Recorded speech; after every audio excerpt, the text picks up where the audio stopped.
Hare Krishna. So start with the prayers.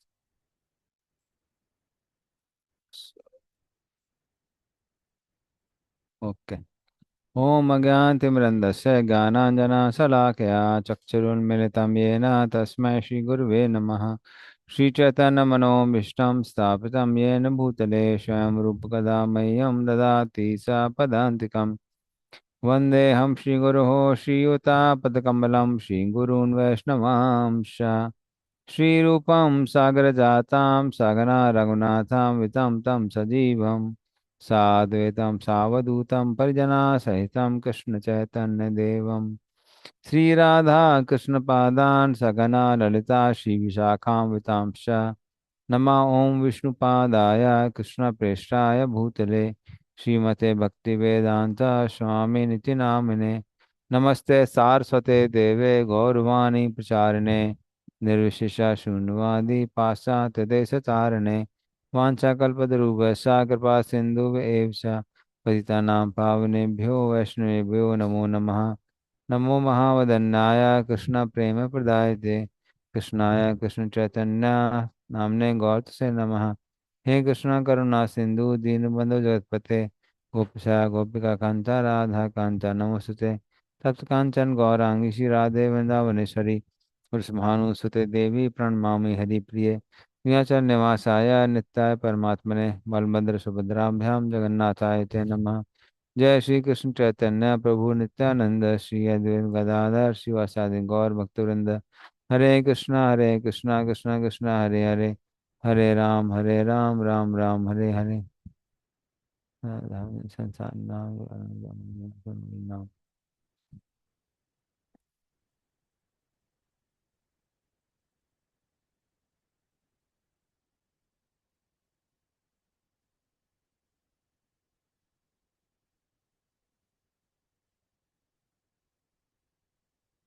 Hare Krishna. Okay. वर्ष number 28। भगवन्तं परिक्रम्य प्रणिपत्यानुमान च प्रतीचक्मु प्रमुदितः संसन्तो वैष्णवीं श्रियम्। Yes, पढ़िए इसका ट्रांसलेशन परपोर्ट। हरे कृष्णा। मुनियों ने भगवान की प्रतीक्षा की, उन्हें नमस्कार किया तथा दिव्य वैष्णव ऐश्वर्य को जान लेने पर वे अत्यधिक हर्षित होकर लौट आए। तात्पर्य, अब भी हिंदू मंदिरों में भगवान की प्रतीक्षा करने की सामान्य प्रथा है। विशेष रूप से वैष्णव मंदिरों में अर्चा रुद्र को नमस्कार करने तथा मंदिर की कम से कम 3 बार परिक्रमा करने की व्यवस्था रहती है। हरे कृष्ण। धन्यवाद। तो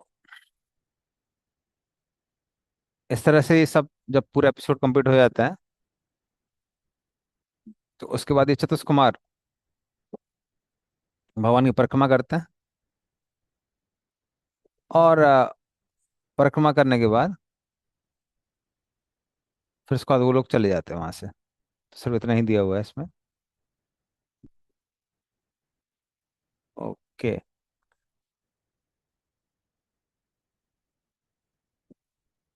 चलिए अगले श्लोक में चलते हैं। तो इसमें जनरली क्या है, जनरली विष्णु भगवान के टेम्पल्स की 4 टाइम्स प्रतिष्ठा करते हैं, 4 बार। वैष्णवों की 3 बार करते हैं। जैसे तुलसी महारानी की 3 बार करते हैं, लेकिन जब विष्णु के मंदिर होते हैं तो 4 बार हम लोग परिक्रमा करते हैं। और शिव जी का 2.5 टाइम्स ऐसा कुछ है, 2.5 बार होता है। चलो, ठीक है। जी शिव जी का तो पूरा कंप्लीट नहीं करते ना, ऐसे करते हैं फिर हम्म। वापस। आई थिंक हाफ है, हाफ है। हाफ परिक्रमा करके चले जाते हैं, क्योंकि उस साइड, दोनों साइड वो होते हैं द्वार। तो आधा कंप्लीट करके निकल जाते हैं। यस। भगवान अनुगाव आह यातम माँ भैस्तमस्तु सम ब्रह्म तेजा समर्थोपि हंतुम नेच्छे मतम तुम्हें। पढ़िए इसका अर्थ तात्पर्य। हरे कृष्ण। तब भगवान ने अपने सेवकों जय तथा विजय से कहा, इस स्थान से चले जाओ, किंतु डरो मत। तुम लोगों की जय हो। यद्यपि मैं ब्राह्मणों को शाप को निरस्त कर सकता हूँ, कि मैं ऐसा करूंगा नहीं, परंतु इससे मेरा समर्थन प्राप्त है। तात्पर्य, जैसा कि श्लोक 26 के संबंध में बतलाया गया है, जितनी भी घटना घटी है उन्हें भगवान का समर्थन प्राप्त था। सामान्यतः इसकी संभावना नहीं थी कि चारों मुनि द्वारपालों पर इतने क्रुद्ध होते। नहीं, भगवान अपने दो द्वारपालों की उपेक्षा कर सकते थे। या बैकुंठ में एक बार जन्म लेकर कोई वहां से वापस आ सकता है। इसलिए सारी की सारी घटनाएं भौतिक जगत में अपनी लीलाओं को हेतु स्वयं भगवान द्वारा अभिकल्पित थी। इस तरह वे साफ साफ कहते हैं, यह उनकी सहमति से किया गया है। अन्यथा केवल ब्राह्मण शाप के कारण वैकुंठ के वासियों का इस जगत में वापस आना असंभव होता। भगवान ने इन तथाकथित दोषियों को विशेष रूप से आशीर्वाद किया। तुम लोगों की जय हो। भगवान जिसे एक बार स्वीकार कर लेते हैं, वह भक्त कभी पतित नहीं होता। यही इस घटना का निष्कर्ष है। हरे कृष्ण। धन्यवाद। तो उस तरह जय वजह उसी समय आए थे और उनसे भगवान ने कहा कि आप भौतिक जगत जाओ। हम्म। भगवान उगावाहा या तम माँ भैस्तम अस्तु में। तो फिर वो देखकर आ जय विजय रोने लगे, और उनको रोते हुए देख के भगवान का हृदय पसीज गया। उन्होंने फिर वो क्या कहते हैं, कहते हैं कि भय मत करो, या तम माँ भैस्तम अस्तु में, ब्रह्मचमर्ता समुद्र संतो निश्चय में तम तुम्हें। तो चिंता मत करो, तुम दोनों का कल्याण हो। हम्म। तो हमेशा क्या करो, वैकुंठ में मेरी सेवा करते रहो। मतलब हमेशा मेरे भक्त ही रहना। तो अब जब वो खुश थे, तो फिर भगवान कहते हैं कि मैं चाहूं तो ब्राह्मणों के शाप को खत्म कर सकता हूं, लेकिन जो भी मैं प्रतिज्ञा लेता हूं या फिर मैं आशीर्वाद देता हूं, मैं नहीं चाहता हूं कि वो नष्ट हो। क्योंकि मैंने ही ये नियम बनाया है कि ब्राह्मण जो भी श्राप देते हैं वो लगता है, तो मैं नहीं चाहता हूं वो नष्ट हो। हम्म। जिस तरह से जब इंद्रदेव ने अपना वज्र चलाया था, तो उस समय वज्र एक बार गरुण जी पे भी चलाया था। तो हालांकि गरुण जी को उससे फर्क नहीं पड़ता है, पर गरुण जी ने क्या किया, जानबूझ के अपना थोड़ा सा एक छोटा सा पंख छोड़ दिया कि हाँ, ये दिखाने के लिए कि जो वज्र है वो काम करता है। उसी तरह से तुम लोगों को क्या करना है, तुम लोगों को असुरों का रूप धारण करना है। साथ में तुम नित्य स्वरूप में मेरे साथ वैकुंठ में भी निवास करोगे। मतलब तुम्हारे दो रूप होंगे, एक जय विजय वाला, और एक वाला एक कब होगा, एक जो भौतिक जगत में मेरे साथ युद्ध करेगा। और विष्णु चक्रवर्ती ठाकुर उसका एग्जाम्पल भी देते हैं कि 8वें स्कंद में जब आ, ये चल रहा था। हम्म। हाँ, बलि महाराज को बंदी बनाया था भगवान वामन देव ने। तब वहां पर क्या हुआ, वहां पर जो राक्षस लोग थे वो कहने लगे, अरे बलि महाराज को वामन देव ने ठग लिया है, इसलिए भगवान को मारने के लिए आ जाते हैं। उस समय भगवान अपने भगवान के जो पार्षद थे वो उनसे युद्ध करने लगते हैं राक्षसों से। तो उसमें भी नाम जय विजय का आता है, नंदा सुनंदा थ जयो विजया प्रलभो बलहा। तो वहां नाम आता है, तो उससे सिद्ध होता है कि वहां पर जय विजय थे। हम्म। हालांकि अभी तक उनका सिर्फ एक ही जन्म हुआ था, किसका, हिरण्याक्ष और हिरण्यकशिपु का। रावण कुंभकर्ण वाला नहीं हुआ था, उनका बाद में हुआ था। तो उसका एक्सप्लेनेशन ये है कि वो एक विस्तार के रूप में थे, राक्षस बन के। और नित्य रूप में वो भगवान के साथ वैकुंठ धाम में भी थे, उसमें भी थे। ठीक है, चलिए आगे चलते हैं।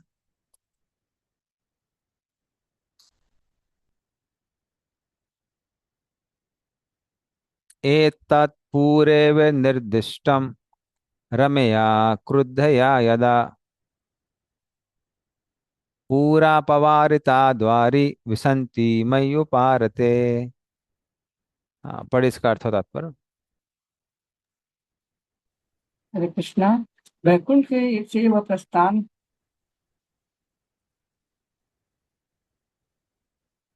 वैकुंठ से यह प्रस्थान लक्ष्मी जी ने पहले ही बतला दिया था। वे खुद थी, क्योंकि जब उन्होंने मेरा धाम छोड़ा और वह फिर वे लौटी तो तुमने उन्हें द्वार पर रोक लिया, जबकि मैं सो रहा था। हाँ, तो ये पहले भी हम लोग डिस्कस कर चुके हैं कि पहले उनके मन में इच्छा आई थी कि हम क्या करें, हम भगवान को युद्ध का आनंद देना चाहते हैं। उसका बाद भगवान भगवान ने अपना अरेंजमेंट किया। भगवान ने बोला किसी को अलाउ मत करना, और लक्ष्मी जी आ जाती हैं, तो वो लक्ष्मी जी को भी रोक देते हैं। तो लक्ष्मी जी गुस्सा हो जाती हैं, तो वो भी एक हिसाब से अपराध हो जाता है। फिर दूसरा अपराध हो जाता है जब ये चतुष कुमार को रोक देते हैं, तो इससे भगवान पूरा अरेंजमेंट करते हैं और वो उनको श्राप मिल जाता है। तो भगवान वही बता रहे हैं कि तूने लक्ष्मी जी को भी रोका था। तो एक बार इस्कॉन के अंदर बहुत बड़ी कंट्रोवर्सी हुई थी कि क्या जीव का पतन होता है। तो दो ग्रुप में हुए थे, एक बोले थे नहीं नहीं पतन होता है, एक बोल रहे पतन नहीं होता है। तो उसमें कुछ डिवोटीज ने यही वो दिया था एक्सप्लेनेशन, जो अभी 29 नंबर श्लोक में हमने पढ़ा है, कि जिस तरह से जय विजय वहां थे, उनका पतन नहीं हुआ, उनका एक विस्तार यहाँ पर आया जिसने भगवान के साथ युद्ध किया। तो उसी तरह से हम यहाँ नहीं आते हैं, लेकिन हमारा जो कॉन्शियसनेस है वो प्रोजेक्ट हो जाती है। Consciousness get projected in this material world. तो ये एक्सप्लेनेशन कुछ भक्तों ने दिया था। और जैसे ही हम लोग इस संसार में भक्ति वगैरह कर लेते हैं, वापस हम अपने इटर्नल पोजिशन में कॉन्शियस हो जाते हैं। So in that sense there is no fall down. तो वो कुछ भक्तों ने जा जाके एक्सप्लेनेशन दिए थे बहुत सारे मंदिरों में जाके, जहाँ जहाँ ड्यूटी लोग थोड़े डिस्टर्ब थे। ठीक है, चलिए आगे चलते हैं। हाँ, ये Sumit दंपो। Roji, I had heard like in one this there's one quote by Gaur no, Radha hmm, Govind Maharaj where Gaur Govind Maharaj. he like nothing actually nothing can fall from the spiritual world. That is Gaur Govind Maharaj. Okay. हाँ, Oh, so Gaur Govind Maharaj was in the party where he was saying that nobody falls from the spiritual world. So you can say he was like the leader on that side. Another side, there were devotees who were saying, "Arey, Prabhupada has spoken back to Godhead." So that means Prabhupada maintained that no, we fell down from the spiritual world.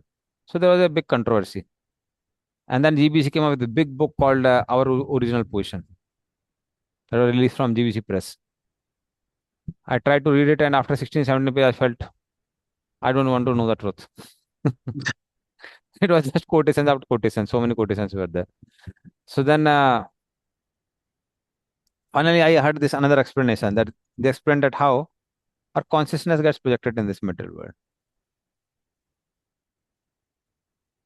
but Okay. actually, Prabhuji, like even in Bhagavad Gita, like Krishna is saying na, that like after coming back to me, you don't return. So Mm-hmm. Yeah, that's why I see. Uh, in that sense, it's like pretty clear that Prabhupada maintains his opinion that we don't fall down. Actually, on this topic, there has been controversy from uh, long years. I would say 300, 400 years. Maybe nobody asked this question, Lord Chaitanya. Otherwise, controversy would have not been there. But what happened is, even during the time of Vishwanath Thakur, this controversy was there. Whether we fell down from the spiritual world or we didn't fall down. And he gave explanation saying that if somebody shoots an arrow to you, first remove the arrow, then asking who shot the arrow. So this was the explanation given by Vishwanath Thakur. Bhaktivinoda Thakur in Jaiva Dharma he maintains that we were in Brahmajyoti, some jivas were fortunate and they went to spiritual world and we came to the material world. And Prabhupada, in one sense, is clear that we fell down from the spiritual world. But then there were devotees who gave a explanation to accommodate both of them, saying that actually our consciousness is projected in the material world. We don't come here. It's like maintaining that we suffer an illusion, thinking that I am the body. So in that sense, we don't fall down. Prabhuji, So the like, See, I had last actually, part I did not understand. Mhm. I I actually got an understanding, Proji, जो मेरे को जो understanding हुआ कि probably at the time of creation, this is like my analysis of the Hmm. thing कि like everybody at the time of creation was probably in the material world only, क्योंकि that is why Krishna is saying कि मेरे पास आने के बाद you don't go back, क्योंकि अगर कोई वापस जाने के बाद वापस, like you know, if somebody returning back to the spiritual world is not coming back, तो जो ऑलरेडी वहां पे है वो यहाँ पे कैसे आएगा? So this was my hypothesis of the Hmm. whole understanding proof. कि maybe at the time of creation everybody was in the material world only. See, there's nothing like there was a creation, na. Things are cyclic. Creation is not like a one Mm. time we were with Krishna and suddenly we came out. It is not like that. So creation is a eternal thing which is cyclically happening since time immemorial. I mean, there is no time as such. So that is why that thing particularly actually speaking becomes irrelevant. It's And not even if linear. some we say that even if we say that we did fall down once and we go back, that is also okay in the sense that uh, Krishna spoke mama gatta nivatante tadham paramamama. That is in metal world, not in the spiritual world. He don't spoke that in the spiritual world. He spoke that in the metal world. So even that can be also true. Other truth, other thing is projection of consciousness. But then somebody may say, okay, won't that be projected again? Hopefully. So it becomes almost same thing. अगर आप ये भी बोल देंगे projection of consciousness हुआ है तो भी उस सेंस में हम ये बोल सकते हैं कि अरे दोबारा तो प्रोजेक्ट नहीं होगा ना. तो इस तरह से ये topic like on going topic है इसका. खासकर जो चीजें आ, हम परसीव नहीं कर सकते हैं. अचिंत्य खलु में भावा ताम स्तर न युध्येत. So then we can take accept the explanation of scriptures. Scriptures में कुछ चीजें रिकंसाइल कर पाते हैं हम लोग, कुछ नहीं कर पाते हैं. तो जो चीज नहीं कर पाते हैं फिर वो एज इट इज ही रह जाता है. अनलेस एंटिल कोई भगवान का अवतार आता है या फिर कोई पर्सनैलिटी बहुत क्लियर है कि हाँ भाई उसको इसी चीज के लिए ये आंसर्स के लिए एम्पावर.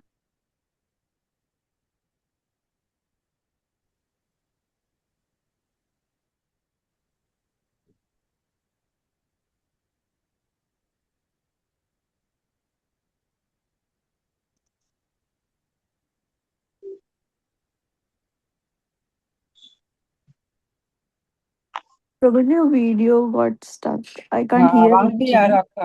हाँ, हाँ, मेरे को लगा मेरा भी इंटरनेट इशू इसलिए I हुआ. आई spoke थिंक up अनंत after few गौतम का seconds. इंटरनेट इशू हुआ. Yeah. आवाज नहीं आ रहा था। हाँ प्रभु का थोड़ा सा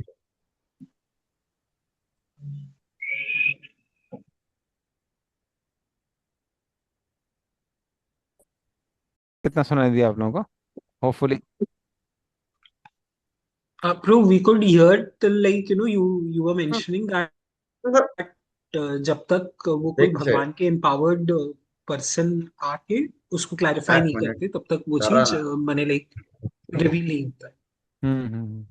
या प्रभु सो जी, आई थिंक दैट. हाँ. आपने कहा कि conscious there is a projection of the consciousness. Hmm.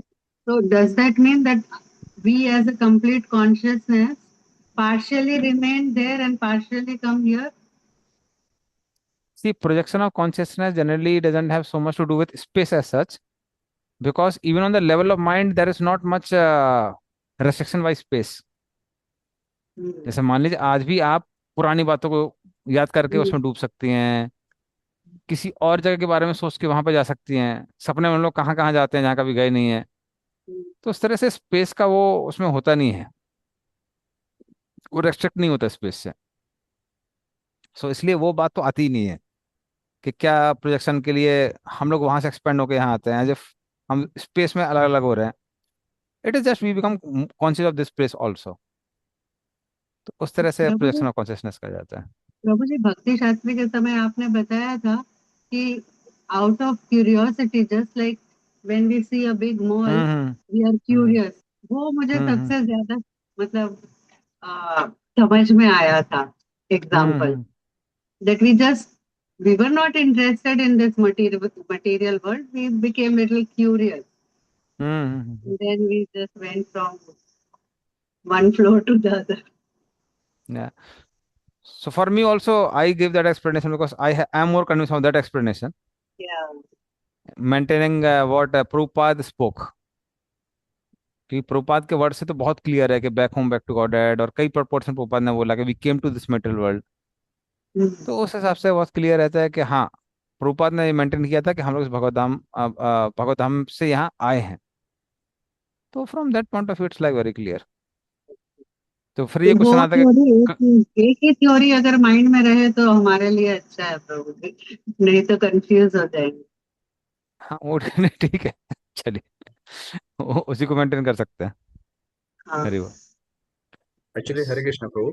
So, हाँ। actually, I have also asked this same question to His Holiness P. Prem Swami Maharaj. So hmm once, so Maharaj has explained like out of something or some illusion or some what is that you are saying about curiosity maybe. So out of that we have fall down into this ocean, and now we are hmm like drowning somehow. We are alive, but we are drowning. So at that moment, hmm we cannot ask that who has, how I have fallen. First of all, I have to hmm get back to the bank first. Then we will hmm anyhow understand that how we have fallen. First of all, we have to get hmm. back to the bank. So that या bank is like going to bank is a bhakti by the process bhakti. We will go back, and we will anyway by automatically will understand that how it has happened and what it is. Hmm. But right now we are in the ocean, we are drowning. We cannot like think that who has like given me that akka and Like how I have put me into fallen. the ocean. So hmm somehow I have to, at that point, I have to first like go back to the bank somehow. Then I hmm. can ask that who has done, who has not done like that. Yeah. See, main thing is we are not sure not that there is a only one reason. There may be varieties of reasons also for different people. So that's why many times our acharyas may have not given explanation because there may not be same reasons for everyone. There may be individual reasons for individual people. So then why to unnecessarily worry about it? So this is the expression which Jayadvaita Maharaj often gives. If you're in an ocean, you are in a ship, somebody throws you in the ocean, first get into the ship rather than asking, no, who threw me in the ocean. So sit in the ship, go back to the shore, then you ask this question. So first get out. तो जय Uday Kumar generally वो दे देते explanation. ठीक है, चलिए।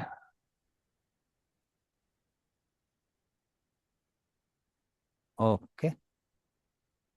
मयि संरम्भ योगेन निस्तीर्य ब्रह्महेलनम प्रत्यस्यतम निकासम में काले नाल्पीयसा पुनः। यस, पढ़िए इसका अर्थ और तात्पर्य।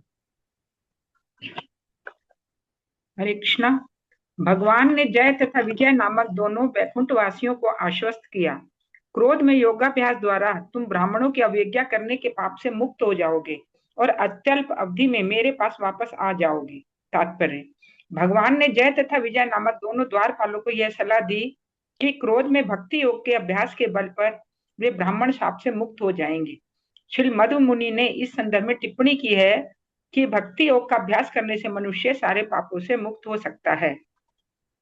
यहाँ तक कि ब्रह्मशाप अर्थात ब्राह्मण द्वारा दिया गया शाप, जिसका किसी अन्य साधन से निवारण नहीं किया जा सकता, भक्ति योग द्वारा निवारित हो सकता है। मनुष्य भक्ति योग का अभ्यास कई रसों में कर सकता है। रस 12 हैं, 5 प्राथमिक तथा 7 गौण। 5 प्रमुख रसों से प्रत्यक्ष भक्ति योग की रचना होती है, किंतु 7 गौण रस अप्रत्यक्ष होकर भी भक्ति योग के ही अंतर्गत गिने जाते हैं, यदि उनका प्रयोग भगवान की सेवा में किया जाए। दूसरे शब्दों में भक्ति योग में सभी सम्मिलित हैं। यदि कोई किसी तरह से पुरुषोत्तम भगवान के प्रति आसक्त हो जाता है तो वह भक्ति योग में लग जाता है, जैसा कि श्रीमद् भागवत में वर्णन हुआ है। कामम कामम क्रोधम भयम, गोपियां काम संबंध में भक्ति योग द्वारा कृष्ण के प्रति आकृष्ट थी। इस प्रकार कंस अपनी मृत्यु के भय के कारण भक्ति योग के प्रति आसक्त था। इस तरह भक्ति योग इतना शक्तिशाली है कि भगवान का शत्रु बनने तथा सदैव उनके विषय में सोचने पर अतिशीघ्र मनुष्य का उद्धार हो सकता है। कहा गया है, विष्णु भक्त स्मृतो देव आसुर स्तदत विपर्य है। विष्णु के भक्त देवता कहलाते हैं, जबकि अभक्त गण असुर कहलाते हैं। किंतु भक्ति योग इतना शक्तिशाली है कि सुर तथा असुर दोनों ही इससे लाभ उठा सकते हैं, यदि वे भगवान का सदैव चिंतन करें। भक्ति योग का मूल सिद्धांत है परमेश्वर के विषय में निरंतर चिंतन करना। भगवत गीता में भगवान कहते हैं, मन मना भव मद भक्त है, सदैव मेरा चिंतन करो, चाहे कोई जिस तरह से चिंतन करे, इससे कोई अंतर नहीं पड़ता। भगवान का चिंतन करना ही भक्ति योग का मूल सिद्धांत है। भौतिक लोकों में पाप कर्मों की विभिन्न कोटियां हैं, जिनमें से ब्राह्मण या वैष्णव का अनादर करना सबसे अधिक पापपूर्ण है। यहाँ पर स्पष्ट कहा गया है कि मनुष्य इस गंभीर पाप से भी मात्र विष्णु का चिंतन करके, वह भी अनुकूल रीति से नहीं अपितु क्रोध में करके छुटकारा पा सकता है। इस तरह जो भक्तगण सदैव विष्णु का चिंतन करते हैं, वे भी सारे पाप कर्मों से मुक्त हो जाते हैं। कृष्ण भावनामृत सर्वोच्च प्रकार की सोच है। इस युग में भगवान विष्णु का चिंतन हरे कृष्ण कृष्ण कृष्ण हरे हरे, हरे राम राम राम हरे हरे कीर्तन द्वारा किया जाता है। भागवत के कथनों से ऐसा लगता है कि यदि कोई कृष्ण का चिंतन शत्रु के रूप में भी करता है तो वह विशेष योग्यता विष्णु या कृष्ण का चिंतन उसके सारे पापों को धो डालता है। हरे कृष्ण।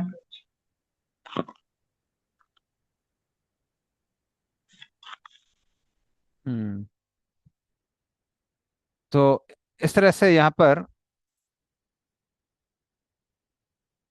मई संरंभ योगेन, तो भगवान कहते हैं कि हालांकि तुम लोगों की असुरों की मानसिकता होगी, किंतु उसमें भी तुम क्या करोगे, लगातार मेरा ही चिंतन करोगे। हम्म। तो मई संरंभ योगेन, तो इस तरह से ध्यान किसका रहेगा, ध्यान लगातार मेरा ही रहेगा। हालांकि ध्यान क्रोध में रहेगा, संरंभ क्रोध में रहेगा, क्योंकि तुम मेरे साथ में वीर रस का आस्वादन करोगे। हाँ। तो जब मैं 3 अवतारों में 3 बार अवतार लूंगा अलग अलग रूपों में, तो तुम लोग क्या करोगे, मेरे साथ वीर रस का आस्वादन करोगे, मैं भी तुम्हारे साथ वीर रस का आस्वादन करूंगा।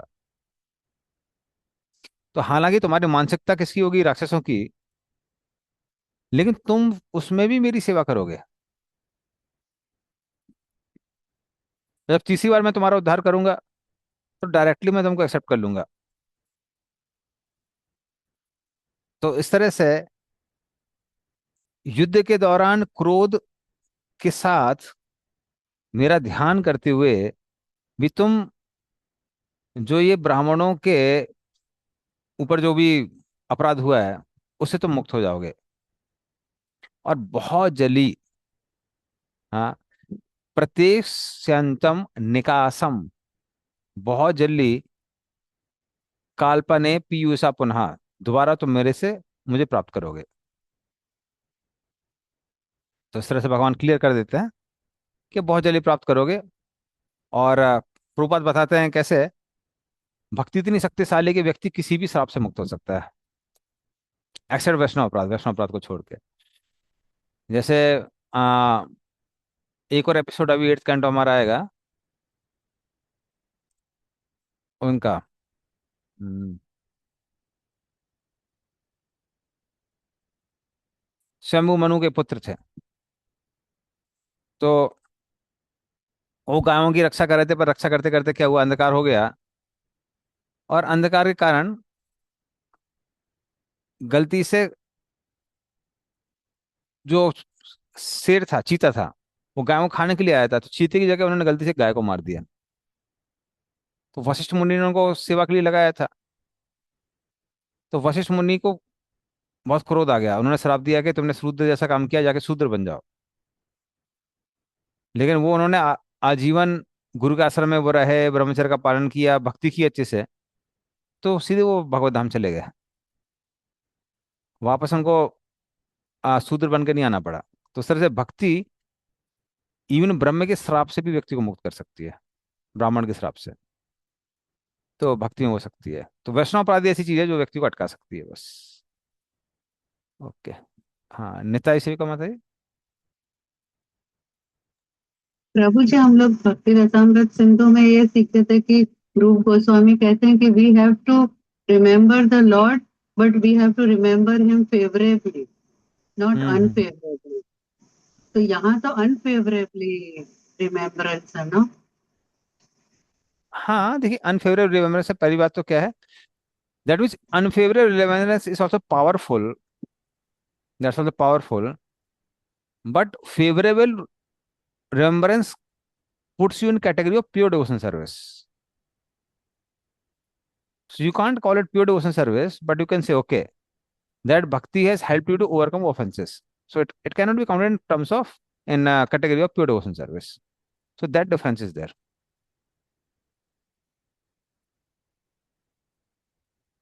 I hope that's clear. Prabhu ji, it is clear, but I am not satisfied. Okay.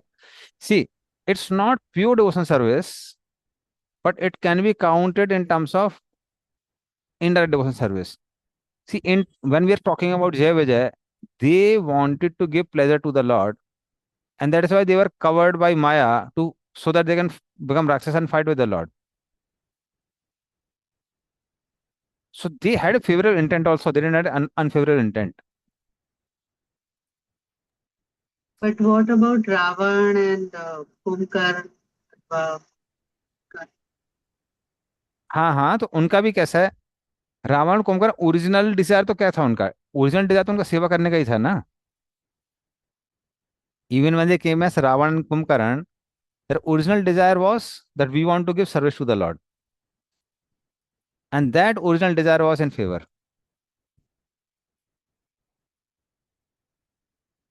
so Prabhu ji, maybe this is for those who are very exalted devotees of the Lord. By arrangement of the Lord, they do these leelas. But for us, we have to remember the Lord favorably.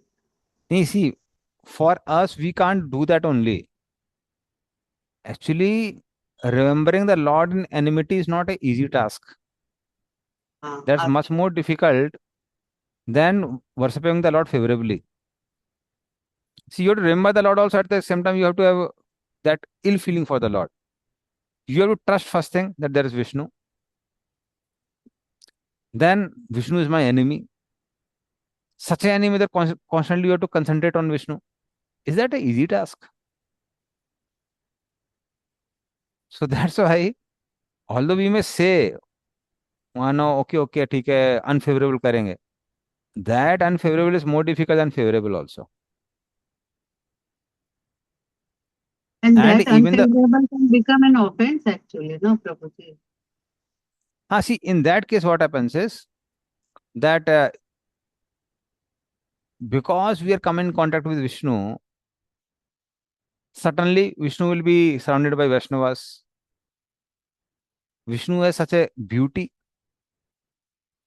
and in case we become attracted to any of the attributes, that attribute is powerful enough to purify us.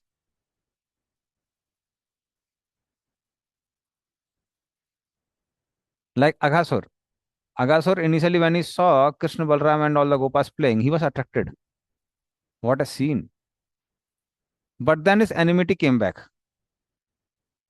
Kare, he's the person who killed my brother and sister, Putana and Bakasur. But then some attraction was there. And that attraction led him for liberation. But people who had no attraction at all, such people don't go to Vaikuntha, they just go to Brahmajyoti. तो इसलिए ये हम already discuss कर चुके हैं। जो लोग भगवान से एकदम घृणा करते हैं वो ब्रह्म ज्योति में जाते हैं। जो थोड़ा भी फेवरली इंक्लाइंड हो जाते हैं या न्यूट्रल हो जाते हैं वो वैकुंठ जाते हैं। और जो अच्छे से अट्रैक्ट हो जाते हैं वो फिर गोलोक वृंदावन भी जा सकते हैं। तो सो प्रभु जी, जो मुस्लिम्स होते हैं जो राम मंदिर तोड़ते हैं या भगवान के विग्रह तोड़ते हैं, या तो वो भी कभी ऐसा स्कोप है कि वो भी फिर आगे चल के अट्रैक्ट होंगे? नहीं, मुझे see hmm, it may be individual but generally we don't see like that. वो इसलिए नहीं मंदिर तोड़ते हैं कि आ, उनकी कोई भगवान विष्णु से घृणा है, कुछ ऐसा है। वो इसलिए तोड़ते हैं क्योंकि उनको अपने जो उनके स्क्रिप्चर्स लिखे हुए हैं, उस पर बड़ा विश्वास है कि वो तोड़ने से आपको जन्नत मिलेगी। So that is impelled by enviousness of anyone who is not following them, hmm, rather than having hatred for one personality in particular. तो वो चीजें अलग हैं, वो वैसी नहीं है। वही मैं कह रहा हूँ, भगवान पे कॉन्स्टेंटली मेडिटेट करके उनसे घृणा करना आसान नहीं है। तो वैसा नहीं है जैसे हम लोग, उतना आसान नहीं है जैसे हम लोग सोचते हैं। वेण वेण महाराज के बारे में जो प्रसंग आता है, इस 7th कैंटो में सब डिस्कस होता है। तो वेण महाराज आ, वो क्या बोलते थे कि मैं ही विष्णु हूँ, सारी चीजें मेरे अंदर हैं। पर उनका वो कांस्टेंट मेडिटेशन नहीं था कुछ। इसलिए वेण की मृत्यु के होने के बाद नरक जाता वेण। वेण कोई भगवत धाम नहीं जाता है। तो जब हम मेडिटेशन की बात करें, वो कांस्टेंट मेडिटेशन होना चाहिए। कांस्टेंट मेडिटेशन आसान थोड़ी ना है। हम लोग चाहते हैं कि भगवत धाम जाएं, हम लोग सारे स्क्रिप्चर्स पढ़ते हैं, उसको फॉलो करते हैं, साधना करते हैं, तब तक कांस्टेंट मेडिटेशन आता नहीं है। जो लोग घृणा करते हैं उनमें कांस्टेंट मेडिटेशन कहाँ से आएगा? आई hope you understand. Yes. Thank you Prabhu. So not not that easy. और दूसरा बात क्या है कि जब वो भगवान के द्वारा मारे जाते हैं, इवन अगर आप कृष्ण लीला में देखेंगे, सारे डीमंस की पास्ट लाइफ है। बहुत सारे तो बहुत बड़े बड़े भक्त थे, फिर किसी मुनि के चरणों में अपराध कर दिया, उसकी वजह से वो राक्षस बन गए। बहुत लोग ऐसे थे, मतलब पहले से उनका स्टोर्ड था। कई लोग ऐसे थे जिनको मुनि थे जो भगवान के महान भक्त थे। उन्होंने बोला कि भगवान आपका उद्धार करेंगे। तो जब उन्होंने बोल दिया है तो भगवान को उद्धार करना ही है। तो जितने भी डीमंस मारे गए हैं भगवान के द्वारा वृंदावन में, सबका एक बैकग्राउंड है। इसलिए भगवान के हाथों मारे जाना आसान बात नहीं है। तो it's a rare rare rare thing. और लेटेस्ट से 10-15 राक्षस ऐसे हैं जो अनफेवरेबल थे, समहाउ अट्रैक्ट हुए और वो भगवत धाम चले गए। That is like very small percentage ना, नेग्लिजिबल परसेंटेज, जिनको भगवान अपनी कृपा शक्ति दिखा सकते हैं कि मैं अपनी कृपा से किसी का भी उद्धार कर सकता हूँ। So that's exceptional, that's not general. उसको हम जनरल वो नहीं दे सकते। ठीक है। I hope you are satisfied now. Yes, yes Prabhu, thank you so much. Thank you. Hari बोल। चलिए नेक्स्ट श्लोक में चलते हैं।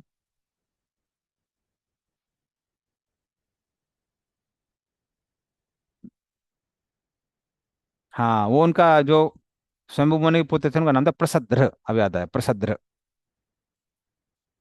जिनको वशिष्ठ मुनि ने श्राप दिया था शूद्र बनने को, लेकिन अपनी भक्ति के द्वारा वो श्राप उनको लगा नहीं, वो सीधे भगवत धाम चले गए। प्रसद्र, प्रसद्र नाम था। द्वास्ताव आदिस्य भगवान विमान श्रेणी भूषणम सर्वातिशया लक्ष्म्या जुष्टम स्वम धिष्णयामाविशत्। हाँ, पढ़िए इसका अर्थ तात्पर्य।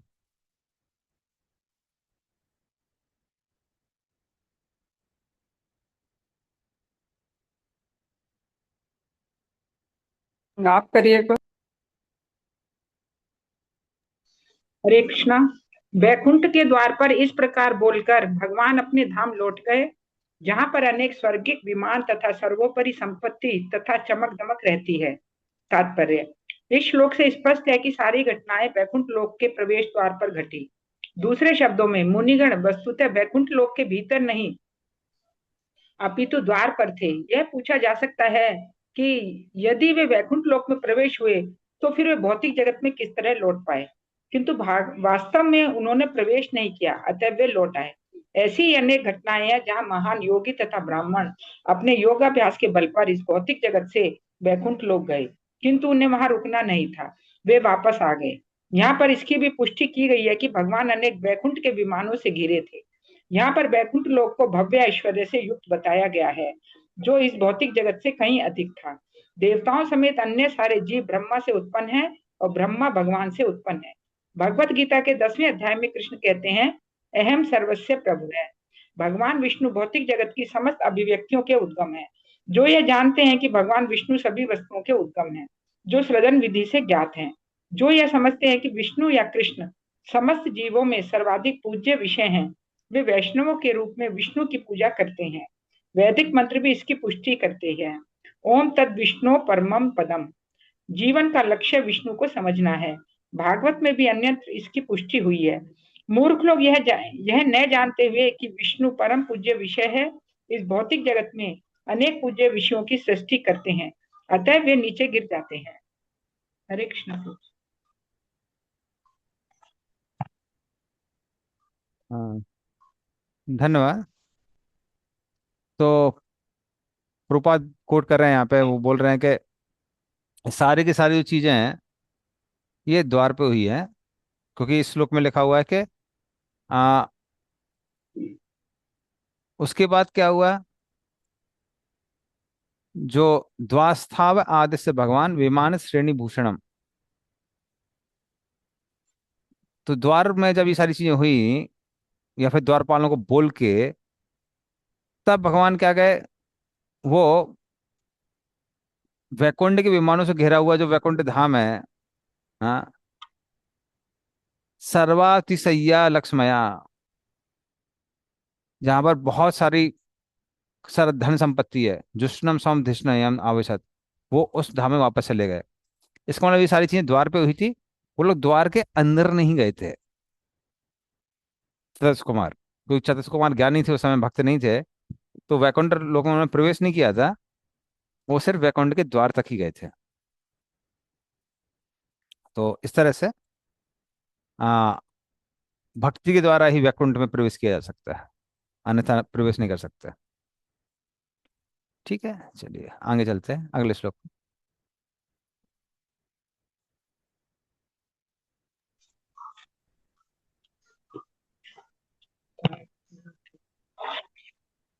तत्तो गीर्वाण ऋषभो दुस्तराद्धरिलोकतः हत्श्रियो ब्रह्म सापात अभूताम विगत स्मायो। पढ़िए इसका अर्थ तात्पर्य। हरे कृष्णा। किंतु वे दोनों द्वारपाल जो कि देवताओं में सर्वश्रेष्ठ थे, जिनका सौंदर्य तथा कांति ब्राह्मणों के शाप से उतर गए थे, खिन्न हो गए और भगवान के धाम वैकुंठ से नीचे गिर गए। कृष्ण। हाँ, धन्यवाद। तो अभूताम विगत स्मो, उनका जो आनंद था वैकुंठ में रहने का वो समाप्त हो गया। और तत्तु गीर्वाण ऋषभ दुस्तरा धरी लोकतः, और वो लोग वैकुंठ से गिरे। क्यों गिरे? हत्श्रियो ब्रह्म सापाद, ब्राह्मणों के श्राप के कारण उनका सारा ऐश्वर्य नष्ट हो गया, और वो इस तरह से वैकुंठ लोक से गिर जाते हैं। चलिए ठीक है, चलिए अगले श्लोक में चलते हैं।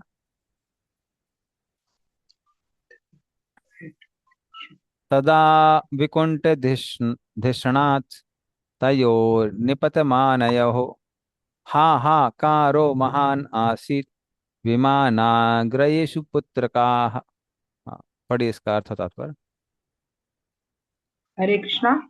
तब जब जय तथा विजय नाम भगवान के धाम से गिरे, तो अपने भव्य विमानों में बैठे हुए सारे देवताओं ने निराश होकर उत्कट हाहाकार किया। हरे कृष्ण प्रभु। धन्यवाद। तो ता वैकुंठ दिशनातन निपतमानयो, काफी ग्राफिक वे में बताया जा रहा है कि कैसे वो जब वैकुंठ धाम से गिरते हैं, विमान अग्रेसु पुत्र का, विमानों में बैठे हुए, आ, कहाँ पर बैठे हुए, विमान अग्रेसु, अग्रेसु मतलब जो सबसे ऊपर का प्लेनेट है सत्यलोक।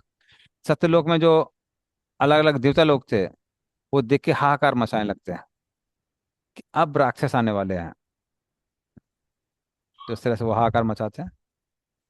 चलिए अगले श्लोक में चलते हैं। ताव एभि अधुना प्राप्त पार्षद प्रवरयो हरहे दितेर जठर निर्विष्टम काश्यपम तेज उल्बणम। पढ़िए इसका अर्थ और तात्पर्य। हरे कृष्णा। ब्रह्मा ने आगे कहा, भगवान के दोनों प्रमुख द्वारपालों ने अदिति के गर्भ में प्रवेश किया है और कश्यप मुनि के बलशाली विधि से वे आवृत हो चुके हैं। तात्पर्य यहाँ पर स्पष्ट प्रमाण है कि मूलतः वैकुंठ लोक से आने वाला जीव किस तरह भौतिक तत्वों में बंदी हो जाता है। जीव पिता के उस वीर्य में शरण पाता है जो माता के गर्भ में प्रविष्ट किया जाता है, और माता के पैसिक जन्म की सहायता से जीव विशेष प्रकार से शरीर से में बढ़ता है। इस संदर्भ में स्मरण रखना होगा कि कश्यप मुनि का मन तब व्यवस्थित नहीं था जब उन्होंने कश्यप नामक दोनों पुत्रों का गर्भाधान किया। अतः उनका जो स्खलित हुआ वह एक साथ अति शक्तिशाली एवं क्रोध गुण से मिश्रित था। इससे यह निष्कर्ष निकलता है कि शिशु का गर्भाधान करते समय मन को धीर तथा भक्तिमय रखना चाहिए। इस कार्य के लिए वैदिक शास्त्रों में गर्भाधान संस्कार की संस्तुति की जाती है। यदि पिता का मन संयत नहीं होता तो स्खलित हुआ वीर्य बहुत अच्छा नहीं होगा। इस तरह पिता तथा माता से उत्पन्न पदार्थ के भीतर लिपटा हुआ जीव प्रेरणार्थ कश्यप जैसा आश्री होगा। गर्भाधान की परिस्थितियों का सावधानी के साथ अध्ययन करना चाहिए। यह अति महान विज्ञान है। कृष्ण। धन्यवाद।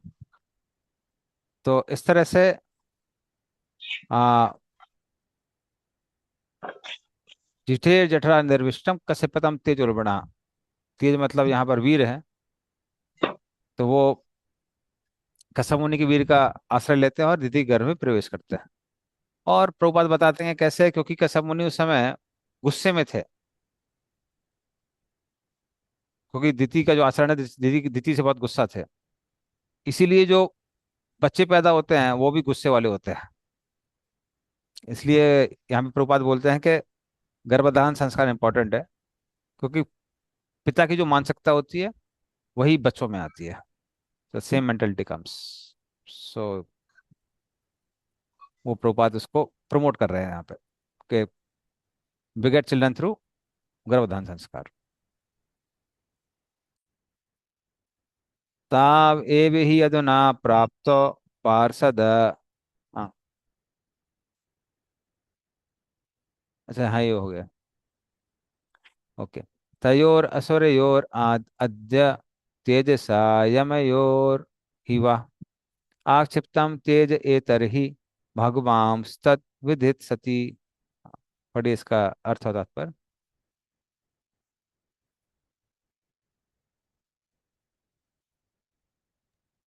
हरे कृष्णा। यह इन जुड़े अस्थिरों का तेज है जिसने तुम सबों को विचलित किया है, क्योंकि इसने तुम्हारी शक्ति को कम कर दिया है। तुम्हारी शक्ति में कोई इसका उपचार नहीं है, क्योंकि भगवान स्वयं ही यह सब करना चाहते हैं। तात्पर्य, यद्यपि हिरण्यकश्यप तथा हिरण्याक्ष जो पहले जय तथा विजय थे असुर बने, किंतु इस जगत के देवता उन्हें नियंत्रित नहीं कर सके। अतः ब्रह्मा ने कहा कि न तो वे न ही सारे देवता उनके द्वारा किए जा रहे उपद्रवों का शमन कर सकते थे। इस जगत में भगवान के आदेश से आए थे, वही ऐसे उत्पातों का शमन कर सकते थे। दूसरे शब्दों में, यद्यपि जय तथा विजय ने असुरों के शरीर धारण कर लिए थे, किंतु वह अन्यों की अपेक्षा अधिक शक्तिशाली बने रहे। इस तरह यह सिद्ध हो गया कि भगवान में युद्ध करने की इच्छा थी, क्योंकि उनके भीतर युद्ध करने की भी भावना रहती है। हर बात में मौलिक है, क्योंकि जब युद्ध करना चाहते हैं तो उन्हें भक्त के साथ युद्ध करना होता है। इसलिए उनकी इच्छा से ही जय तथा विजय को कुमारों द्वारा शापित होना पड़ा। भगवान ने द्वारपालों को भौतिक जगत में जाकर अपने शत्रु बनने का आदेश दिया, इससे वे उनसे कुछ युद्ध कर सके। इस तरह युद्ध करने की उनकी इच्छा की पुष्टि उनके निजी भक्तों की सेवा द्वारा हो सकेगी। ब्रह्मा ने देवताओं को दिखाया कि अंधकार के द्वारा उत्पन्न स्थिति जिसके कारण वे सभी विचलित थे, परमेश्वर की इच्छा थी। वे दिखा देना चाहते थे कि यद्यपि ये दोनों अनुचर असुरों के रूप में आ रहे थे, ये अत्यंत शक्तिशाली थे, देवताओं से भी बढ़कर, जो उनको नियंत्रित नहीं कर सके। कोई भी परमेश्वर के कार्यों का पार नहीं पा सकता।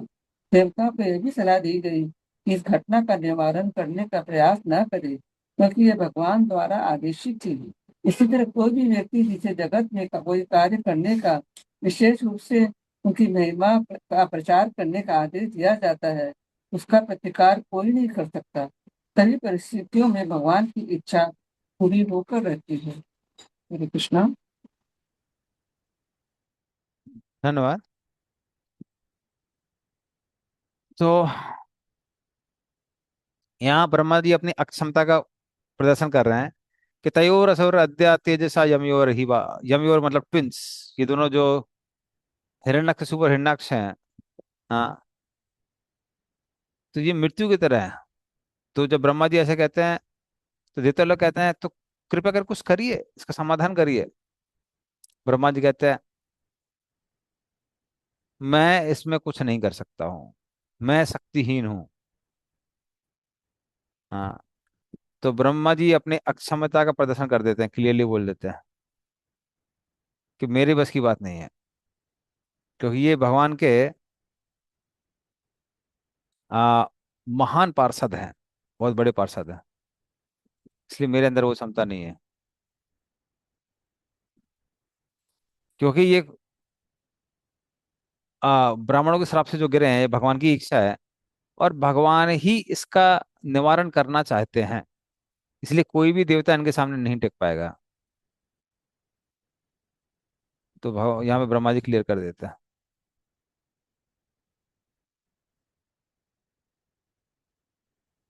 ओके, भगवान सत विदित सती। भगवान चाहते हैं कि उसको ठीक करें तो भगवान ही ठीक करेंगे, हम ठीक नहीं कर पाएंगे। तो फिर ये देवता लोग कहते हैं कि ठीक है भगवान ठीक करेंगे, लेकिन अभी हम लोग मर रहे हैं, कब भगवान आएंगे कम से कम ये तो बता दीजिए। तब वो अगला श्लोक बोलते हैं, 37वां श्लोक 37। ओके, तो श्लोक नंबर 37। विश्वस्य यासिति लयोद्भव हेतुराद्यो योगेश्वरेरपि दुरत्तया योगमायः क्षेमं विधासति सो सनो भगवांस्त्रिदिशसस् तत्रास्मदीय विमृशेन कियान इहार्था। हाँ, पढ़िए इसका अर्थ होता पर।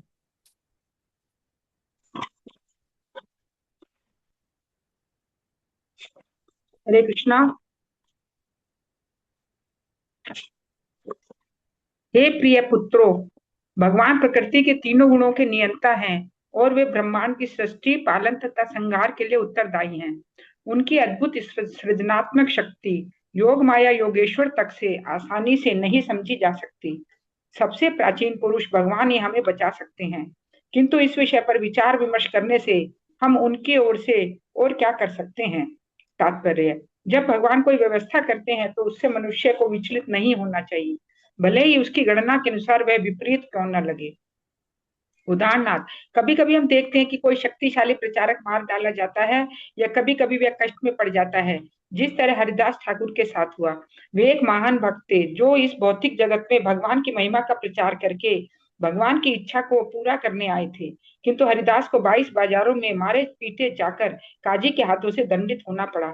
इसी तरह जीसस क्राइस्ट को क्रूस पर चढ़ाया गया तथा प्रहलाद महाराज को अनेकानेक यातनाओं से गुजरना पड़ा। कृष्ण के प्रत्यक्ष मित्र पांडवों ने अपना राज्य खो दिया, उनकी पत्नी अपमानित की गई और उन्हें अनेक कठिन यातनाएं उठानी पड़ी। इन पराजयों से भक्तों को प्रभावित होते देखकर मनुष्य को विचलित नहीं होना चाहिए। उसे केवल इतना समझ लेना चाहिए कि इन मामलों में अवश्य ही भगवान की कोई न कोई योजना होगी। भागवत का निष्कर्ष है कि शुद्ध भक्त ऐसी पराजयों से विचलित नहीं होता। वह विपरीत स्थितियों को भी भगवत कृपा के रूप में स्वीकार करता है। जो व्यक्ति विपरीत अवस्थाओं में भी भगवान की सेवा करता है, वह आश्वस्त रहता है कि वह भगवत धाम या वैकुंठ लोक को वापस जाएगा।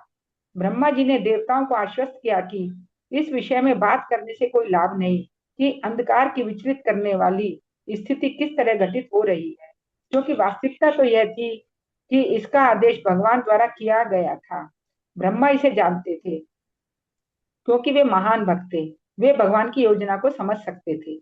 इस प्रकार श्रीमद् भागवत के तृतीय स्कंद के अंतर्गत वैकुंठ के दो द्वारपालों जय विजय के मुनियों द्वारा शाप नामक 16वें अध्याय के भक्ति वेदांत तात्पर्य पूर्ण हुआ। हरि बोल। हरे कृष्णा प्रभु जी। धन्यवाद। तो ब्रह्मा जी ये कहते हैं कि विश्वस्य स्थिति लोभदयो हेतुराद्यो, भगवान जो इस संसार की सृष्टि स्थिति प्रलय के कारण है, जो आदि पुरुष हैं, जिनकी योग माया को बड़े बड़े योगी नहीं समझ सकते हैं, तो वो क्या चाहते हैं उसको जानना बहुत मुश्किल है। तो इस तरह से हम लोग जिएंगे मरेंगे हमको पता नहीं है, हमको भगवान की इच्छा पे ही निर्भर होना पड़ेगा। पर हाँ, ये समय उनकी रक्षा का समय है, तो वो हमारी रक्षा अवश्य करेंगे। हाँ, कब वो करेंगे कैसे करेंगे वो हम जानते नहीं है। हालांकि जो लोग योग बड़े बड़े योगी हैं, उनके पास बहुत ज्ञान होता है, किंतु वो भी नहीं समझ सकते हैं। तो कैसे हमारी रक्षा करेंगे हमको पता नहीं है, इसलिए उस पर विचार करके कोई फायदा नहीं है। पर इतना जानना पर्याप्त है कि हाँ वो करेंगे, इतना पर्याप्त है। तो इतने की ही चिंता करिए, बाकी चीजों की चिंता मत करिए। ये चिंता मत करिए कि भगवान कैसे करेंगे नहीं करेंगे। ठीक है, अब जैसे करना होगा करेंगे। पर इतना क्लियर है कि भगवान ने बोला है कि वो रक्षा करेंगे, वो स्वयं आके उनका वध करेंगे, तो हाँ करेंगे।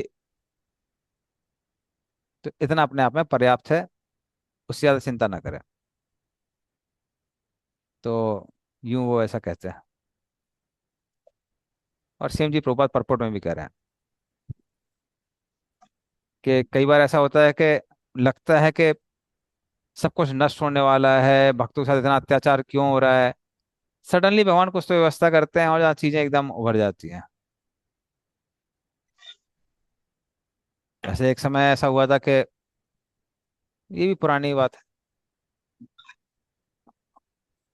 2009-10 में कलकत्ता में सडनली भक्तों को बहुत सारी खबरें मिली थी। एक जगह कुछ भक्त लोग हरिनाम संकीर्तन करते हुए जा रहे थे, और एक मुस्लिम समुदाय का व्यक्ति था, उसने ट्रक चला दिया, तो उसमें 2-3 भक्तों की मृत्यु हो गई थी। फिर कृष्णनगर, और ये तो मेरे सामने ही हुआ था, मतलब मैं उसमें रुका हुआ था, उसमें जुलूस लगा हुआ था कि वहां पर राधा कृष्ण के एक मंदिर को तोड़ दिया गया था। तो सडनली इतना कुछ हो रहा था कि भक्तों को लगा ये क्या हो रहा है। और सबसे बड़ी बात क्योंकि मीडिया भी उन लोगों के अंडर में थी, कहीं एक न्यूज भी नहीं थी इन चीजों की। मंदिर तोड़ा के कोई न्यूज नहीं थी, इतने भक्त लोग मारे गए और उसकी भी कोई न्यूज नहीं थी, कहीं छोटा सा आर्टिकल भी नहीं था। तो लग रहा था कितना अत्याचार चल रहा है और पता भी नहीं चल रहा है लोगों को। तो हम लोग तो वहां पे थे उस समय उस स्थिति में, इसलिए पता था, अदरवाइज लोगों को पता भी नहीं था। But things change. अभी जो जो भी हुआ वो अनएक्सपेक्टेड था, बट चीजें चेंज हो जाती हैं। तो सर कई बार भक्तों को लगता है कि अरे इतना प्लान चल रहा है सनातन धर्म को दुनिया से हटाने का, क्या होगा क्या होगा क्या होगा। क्या होगा हम कह नहीं सकते हैं, बट क्योंकि वो सनातन धर्म है, वो रहेगा, वो रहेगा। अब कैसे रहेगा क्यों रहेगा, भगवान क्या अरेंजमेंट करेंगे वो हमको पता नहीं है। तो हम अपने साइड से अपने एंडेवर्स कर सकते हैं, but ultimately then we have to wait. जो चीज हमारे बियॉन्ड है उसके लिए सिर्फ प्रतीक्षा ही करनी पड़ेगी, बाकी हम कुछ नहीं कर सकते। ठीक है, चलिए आगे चलते हैं।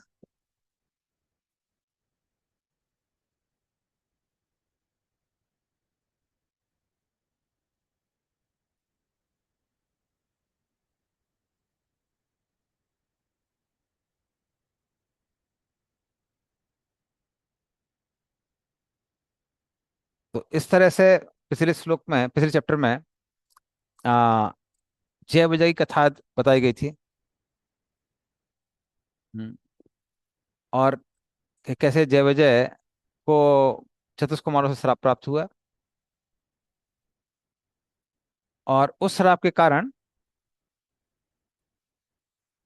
आ, कैसे जय विजय उनका पतन हो जाता है, और उस पतन के कारण कैसे उनको 3 जन्म मिलते हैं राक्षसों के, जिसमें वो भगवान की सेवा करेंगे, उनको वीर रस का आस्वादन करा के। तो उसमें जो पहला अवतार है भगवान का, वामन अवतार, उनकी कथा का प्रारंभ अभी इस चैप्टर में हो जाता है। तो इस चैप्टर में हम लोग पढ़ेंगे कैसे ये दोनों असुर, हिरण्याक्ष और हिरण्यकशिपु आते हैं, वरुण देव का मजाक उड़ाते हैं, सारे दिशाओं पे विजय प्राप्त करते हैं, और जो देवता लोग थे वो लोग भी अब टेंशन लेना बंद कर देते हैं, क्योंकि उनको मालूम था भगवान अभी क्या करेंगे, भगवान सिचुएशन को संभालेंगे। क्योंकि जनरली bewilderment कब आता है कि हमको क्या करना है, तो यहाँ पे उनको पता है कि आपको कुछ नहीं करना है, आपको सिर्फ तमाशा देखना है, ताली बजाना है, और जो आपके ऊपर आएगा उसको सहन करना है बस। तो वो लोग तैयार हो जाते हैं। मैत्रेवाचा निशम्यात्म भुवा गीतम कारणम संकयोजितः तथा सर्वे निवर्तन्त त्रिदिताय त्रिदिवाय दिवौकसाः। हाँ, पढ़िए इसका अर्थ होता पर। हरे कृष्णा। श्री मैत्रेय ने कहा, विष्णु से उत्पन्न ब्रह्मा ने जब अंधकार का कारण कह सुनाया तो स्वर्ग लोक के निवासी देवता भय से मुक्त हो गए। इस प्रकार से वे सभी अपने अपने लोकों को वापस चले गए। तात्पर्य, स्वर्ग लोक के निवासी देवता भी ब्रह्मांड के अंधकार ग्रस्त होने जैसी घटनाओं से अत्यंत भयभीत हो जाते हैं। अतः ब्रह्मा के पास परामर्श हेतु गए। इससे यह संकेत मिलता है कि इस भौतिक जगत में प्रत्येक जीवात्मा भय से ग्रस्त है। इस संसार में 4 मुख्य कार्यकलाप है: आहार, निद्रा, भय तथा मैथुन। देवताओं में भी भय तत्व विद्यमान रहता है। प्रत्येक लोक में, यहाँ तक कि स्वर्ग लोक में, इसमें सूर्य तथा चंद्र लोक सम्मिलित है। इस पृथ्वी लोक में भी पशु जीवन के जैसे ही सिद्धांत पाए जाते हैं। अन्यथा देवता अंधकार से इतने भयभीत क्यों होते? देवताओं तथा समान जनों में यही अंतर होता है कि देवता अधिकारी के पास जाते हैं, जबकि इस पृथ्वी पर रहने वाले सामान्य जन अधिकारी का अनादर करते हैं। यदि लोग अधिकारी के पास पहुंच सके तो इस ब्रह्मांड की प्रत्येक प्रतिकूल अवस्था सुधर जाए। अर्जुन भी कुरुक्षेत्र के युद्ध स्थल में विचलित हुआ था, किंतु वह अधिकारी अर्थात श्री कृष्ण के पास पहुंचे और उसकी समस्या हल हो गई।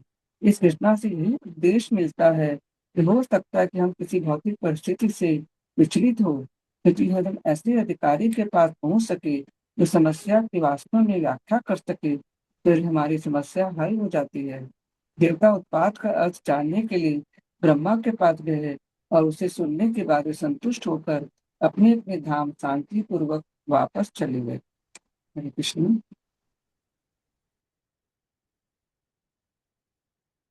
तो इस तरह से देवता लोगों ने निशम्यात्म भुव गीतम, भुवा गीतम कारणम संयोजिता, तो वो जो गीत था, गीत मतलब गीत नहीं था, आ, कारण था, किसी का कारण था कि डिस्टरबेंस क्यों हो रहा है। उसको सुनने के बाद में तथा सारे विनवतंता द्विविधा दिवोक्सा, सारे देवता लोग चिंताओं से मुक्त होकर स्वर्ग लोग वापस चले गए।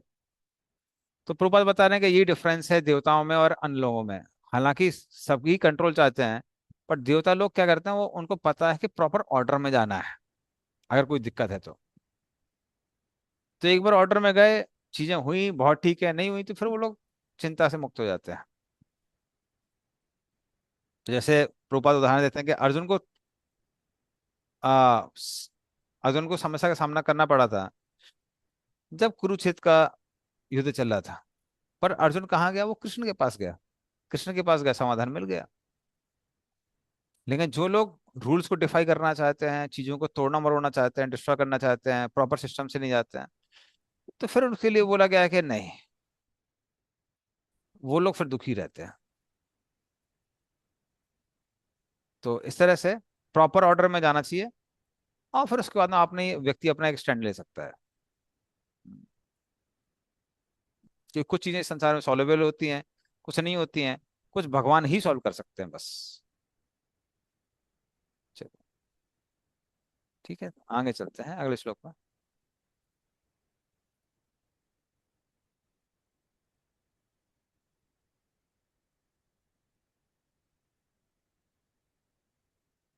तिस्तु भर्तुर आदेशाद अपत्य परिसंकिनी पुणे वर्ष सते साध्वी पुत्रो प्रसुषुवे यमो। हाँ, पढ़िए इसका अर्थ तात्पर्य। हरे कृष्णा। साध्वी दीति अपने गर्भ में स्थित संतानों से देवों के प्रति उपद्रव किए जाने के लिए अत्यधिक शंकालु थी, और उसके पति ने भी यही भविष्यवाणी की थी। अतः उसने 100 वर्षों के गर्भकाल के पश्चात जुड़वा पुत्रों को जन्म दिया। हरे कृष्णा प्रभु जी। धन्यवाद। तो दितिस्तु भर्तरुरादेशाद अपत्य परिसंकिनी। तो परिसंकिनी, दिति को बहुत चिंता थी अपनी संतानों के बारे में, क्योंकि उन्होंने वो इंफॉर्मेशन किससे ली थी? अपने पति से ली थी।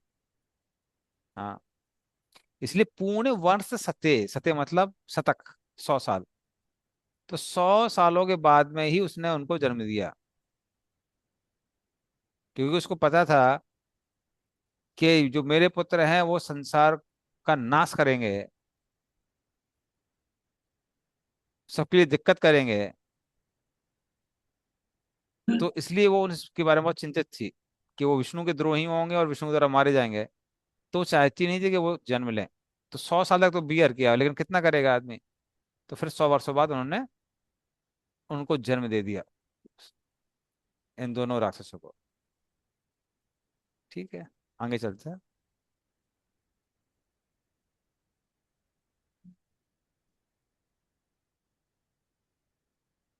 हाँ, सुमित चैतन्य।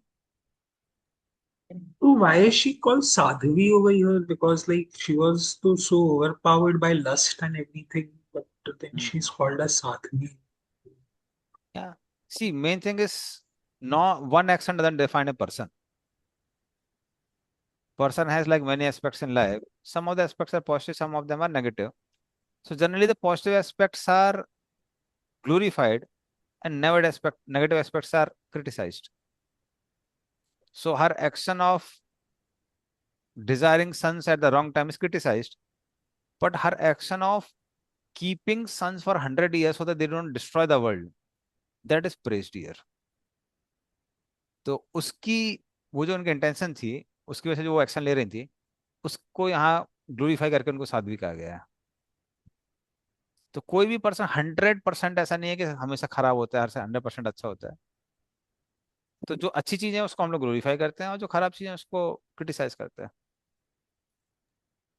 Diti was a devotee प्रोजी माने दीति, दीति माने डिवोटी की कैटेगरी में आती है कि किस कैटेगरी में आएगी दीति? मतलब देखिए, भागवतम में कैसा है कि भागवतम में जो कैरेक्टर पोर्ट्रे किया गया है, so because we don't know actuality unless until we hear from acharyas, but the way she is portrayed from Bhagavatam, it seems that she is a attached lady,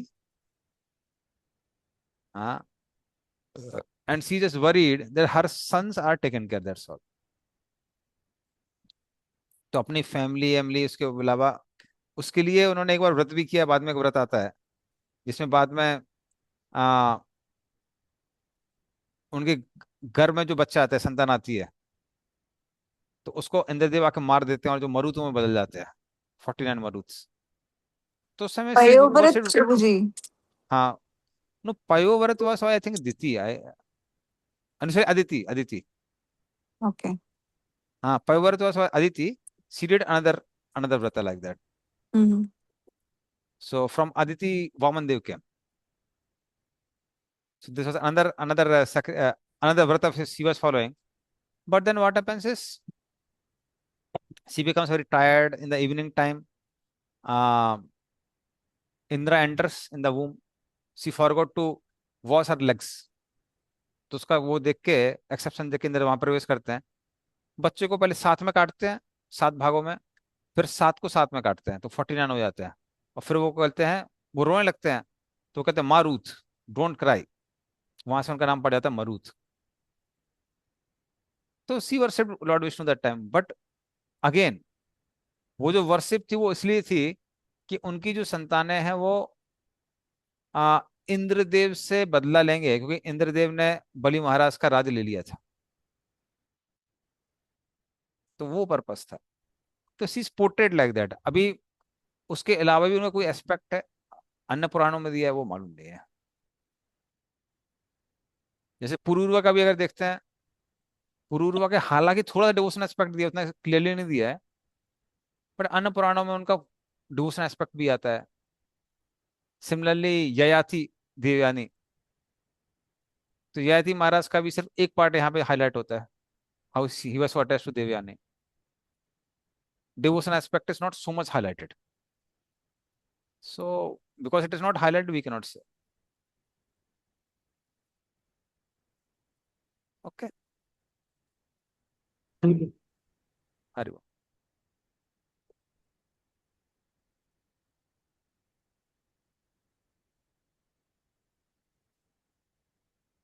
उत्पाता बहवस्तत्र निपेतुर्जायमानयोः दिवि भुवयन्तरिक्षे च लोकस्योरुभयावहाः। पढ़िए इसका अर्थ और तात्पर्य। हरे कृष्णा।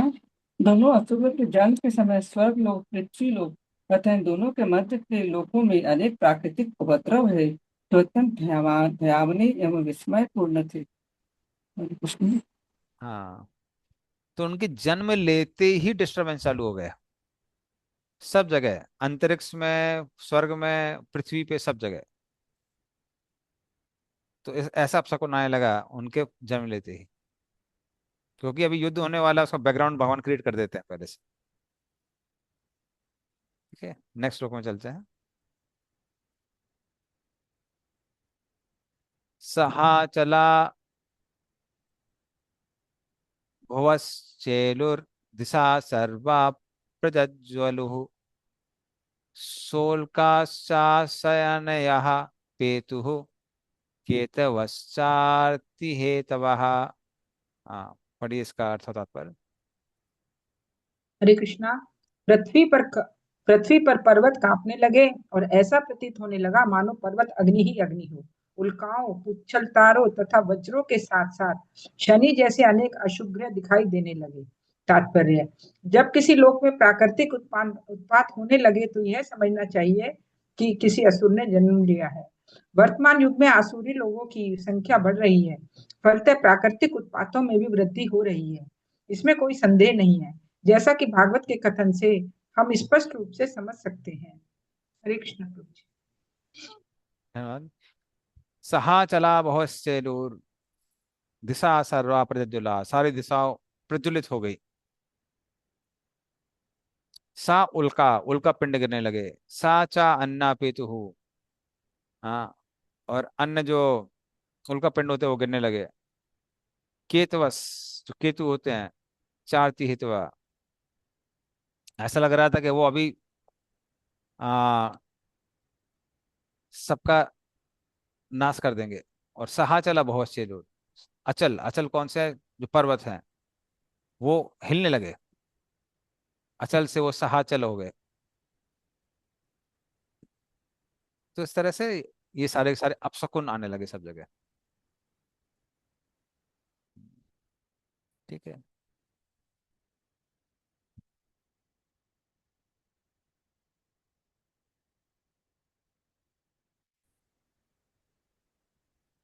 हाँ ये, तो ये सही है कि पुंसवाना उन्होंने किया था, यस व्रत, यस, यस पुण्य माता जी, यस। तो उन्होंने पुंसवाना पविव्रत उन्होंने किया था, अ, अदिति ने किया था, और इन्होंने पुंसवाना किया था, यस। ववौ वायु सुधु स्पर्शः फूतकारान् ईरयन्मुः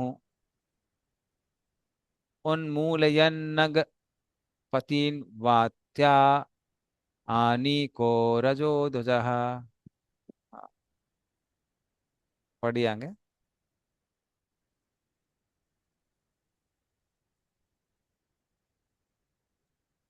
हरे कृष्णा। पढ़िए पढ़िए मत जी आप। श्री कृष्ण बारंबार साय साय करती तथा विशाल वृक्षों को उखाड़ती हुई अत्यंत दुस्सह स्पर्शी हवाएं बहने लगी। उस समय अंधड़ उनकी सेवाएं और धूल के मेघ उनकी ध्वजाएं, अंधड़ उनकी सेनाएं और धूल की मेघ उनकी ध्वजाएं लग रही थी। तात्पर्य, जब अंधड़ चले, अत्यधिक गर्मी या हिमपात हो, तो तूफानी हवाओं से वृक्ष उखड़ जाए, ये समझना चाहिए कि आखिरी जनसंख्या बढ़ रही है, जिसके कारण ये प्राकृतिक उत्पाद हो रहे हैं। आज भी इस विश्व में अनेक ऐसे देश हैं जहाँ ये सभी उत्पाद हो रहे हैं। ये सारे संसार में सत्य है। वहाँ पर्याप्त धूप नहीं रहती, आकाश सदैव बादलों से घिरा रहता है, बर्फ गिरती है और कड़ाके की सर्दी पड़ती है। इससे इसकी पुष्टि होती है कि ऐसे स्थानों में उन आसुरी लोगों का निवास है जो सभी प्रकार के वर्जित पापमय कार्य करने के आदि हो गए हैं। हरे कृष्ण। धन्यवाद। तो ववाओ वायु सुदुः स्पर्शः फूतकारा नीरान्मुः, तो इस तरह से जो हवा थी वो हिंससाती हुई, इस तरह सांप हिंससाता है, तो उस तरह से बहने लगी, और धूल यहाँ वहाँ फैलने लगी। हम्म, और हरिकेन्स वो यहाँ वहाँ जाने लगे, वो पेड़ों को खाने लगे। तो प्रभुपाद कहने लगे ऐसा अगर मान लो प्रकृति में हो रहा है, तो समझ आना चाहिए कि जो आश्रित प्रवृत्ति के लोग हैं उनकी वृद्धि हो गई है, और अभी तो आश्रित प्रवृत्ति के लोग सब जगह व्याप्त है। हाँ, तो उसका कोई लिमिट ही नहीं है। तो फिर प्रभुपाद बोलते हैं कि बहुत सारे देश हैं जहाँ पे ये हमेशा होता रहता है, और लोग सोचते हैं कि ये प्राकृतिक विपदाएं हैं, पर प्रकृति विपदाएं इसलिए दे रही है क्योंकि असुरों की संख्या बढ़ गई है, इसलिए। चलिए, आगे चलते हैं।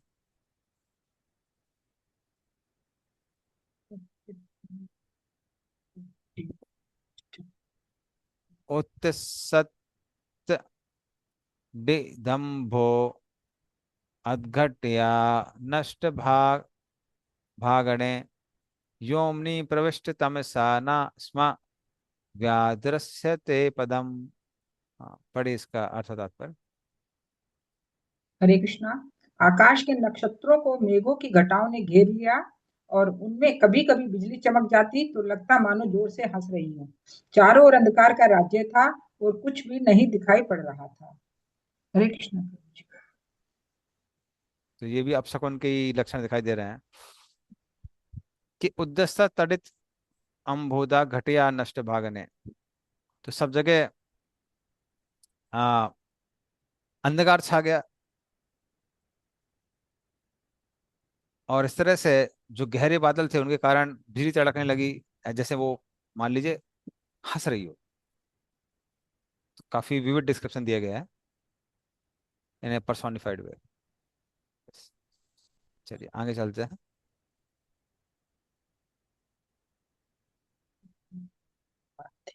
चक्रोश विमना वार्धिर उदूर्मि क्षुभितोदरः सोदपाना सतिस चुक्षु भू शुष्क पंकजाः।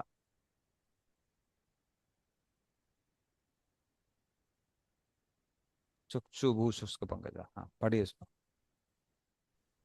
हरे कृष्ण। उतार तरंगों से युक्त सागर मानो शोक में जोर जोर से विलाप कर रहा था, और उसमें रहने वाले प्राणियों में हलचल मची थी। नदियां तथा सरोवर भी विक्षुब्ध हो उठे और कमल मुरझा गए। कृष्ण। हम्म, तो उस तरह जो सागर था उसमें ऊंची लहरें बनने लगी। वहां के जो प्राणी थे वो जोरों से रो रहे थे। जो नदियां थी, कुएं थे, और जो कमल थे, ये सब मुरझाने लगे। चलिए अगले श्लोक में चलते हैं। मुंह, एक मिनट, 8 नंबर था ना, एक मिनट, ये 8 नंबर छूट गया शायद। एट्थ, एट्थ हो ना गया। 8 पढ़ना है अभी, 8 पढ़ना है। 8 पढ़ना है। हाँ, इस text ninth, eighth we have not red.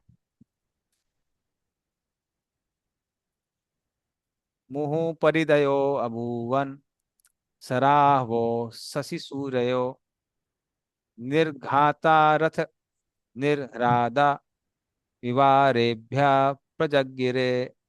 हाँ, पढ़े इसका अर्थ होता पर। हरे कृष्णा।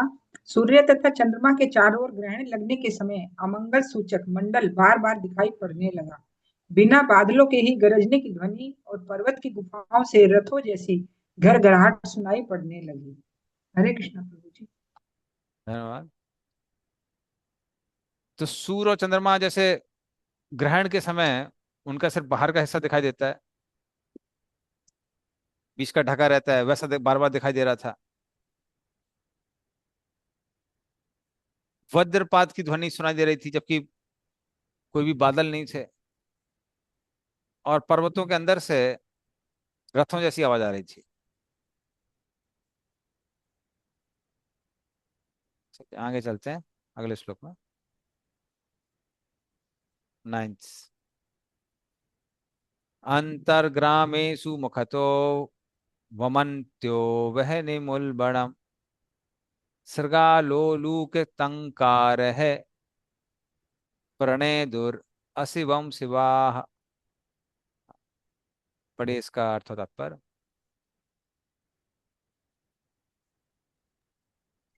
हरे कृष्णा। गांव के भीतर सियारी ने अपने मुखों से बहती आग उगलती हुई और मंगल सूचक शब्द करने लगी। इस रोने में सियार तथा उल्लू भी साथ होंगी। धन्यवाद। तो वहां पर जो लोमड़ी वगैरह थी, जयकाल थी, जैसे शिव खोर बोलते हैं, शिव का नाम शिव जी नहीं है, जो वृंदावन में है उसका नाम होता है फीमेल जयकाल। तो उनके मुंह से अग्नि निकलने लगी और वो जोर जोर से आवाज निकालने लगी, हू करके। और जब वो कर रही थी तो उनके जो पति लोग थे वो भी ज्वाइन कर लिए, वो भी आवाज निकालने लगे। उल्लू भी जो है,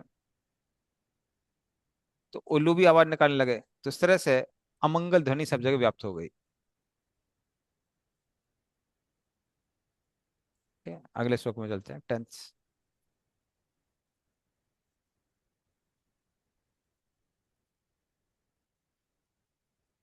संगीतवत रोदनवत उन्नमयी शिरोधराम यमुंचन विविधा वाचो ग्राम सिंहास्ततः ततः। पढ़िए इसको। हरे कृष्णा। जहाँ जहाँ कुत्ते अपनी गर्दन उठा उठाकर शब्द करने लगे, मानो वहीं वे गा रहे हो और कभी विलाप कर रहे हो। हरे कृष्णा। हाँ, तो संगीतवत रोदनवत, जैसे कोई संगीत बजा रहा हो। तो सिरोधाराम अमुंचन, तो सर उठा के वो रो रहे थे। कौन रो रहे थे? व्यमुंचन विविधो वाचो ग्राम सिम्मस। ग्राम सिम्मस मतलब घर का शेर। घर का शेर कौन होता है? कुत्ता होता है। तो तथा सता, तो जो घर के शेर थे, कुत्ते थे, वो यहाँ वहां भौंक रहे थे, आवाज निकाल रहे थे, जैसे मान लीजिए गा रहे हो। चलिए आगे चलते हैं।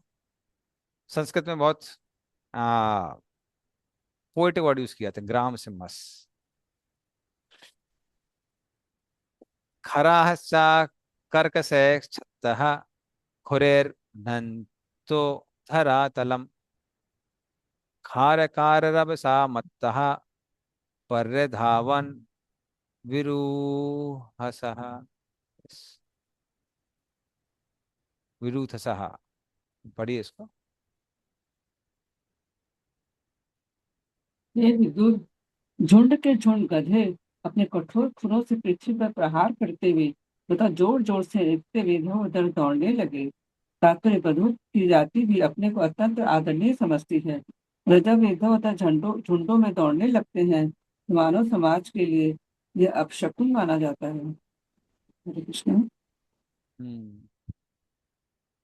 तो खरा सा खर से छत्तः,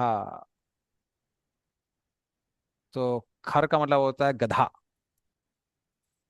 तो जो गधे थे वो यहाँ वहां दौड़ने लगे झुंड बना के। खुरे ढंता धरा तलम, बार बार वो अपने जो खुर थे वो पृथ्वी में मार रहे थे।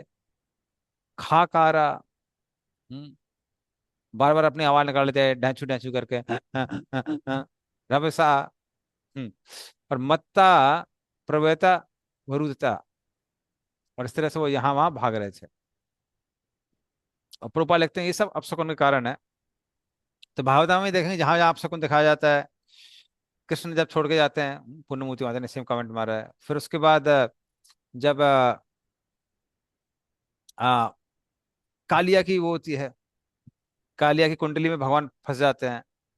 तो जहां जहां अपशकुन आता है उसमें ये सारे चिन्ह दिखाए जाते हैं। इन चिन्हों देख के समझ में आता है कुछ तो अपशकुन होने वाला है। ठीक है, आगे चलते हैं अगले श्लोक में।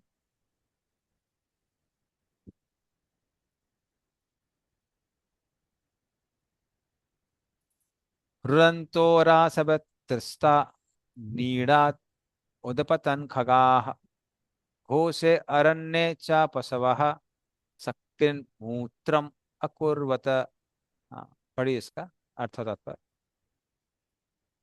हरे कृष्णा। गधों के रेंकने से भयभीत होकर पक्षी अपने घोंसलों से निकलकर चीख चीख कर उड़ने लगे और गौशालाओं तथा जंगलों में पशु मलमूत्र त्यागने लगे। हरे कृष्णा। तो रुदन्तो रासभा त्रिस्ता नीडत उत्पतन खगा। तो इस तरह से उस गधों की रोने की आवाज के कारण जो चिड़िया थी यहाँ वहां वो भी आवाज करते हुए यहाँ वहां भागने लगी। घोषे अरण्य च पशवः, हाँ, तो जो अरण्य मतलब जो गाय थी, घोषे मतलब जो गौशाला उनको घोष कहा जाता है। तो अरण्य च पशवा, तो जो गाय थी और जो अरण्य अर्थात जंगल में जो पशु लोग थे, शक्र मूत्र मकुरवत, वो मलमूत्र त्यागने लगे एक साथ।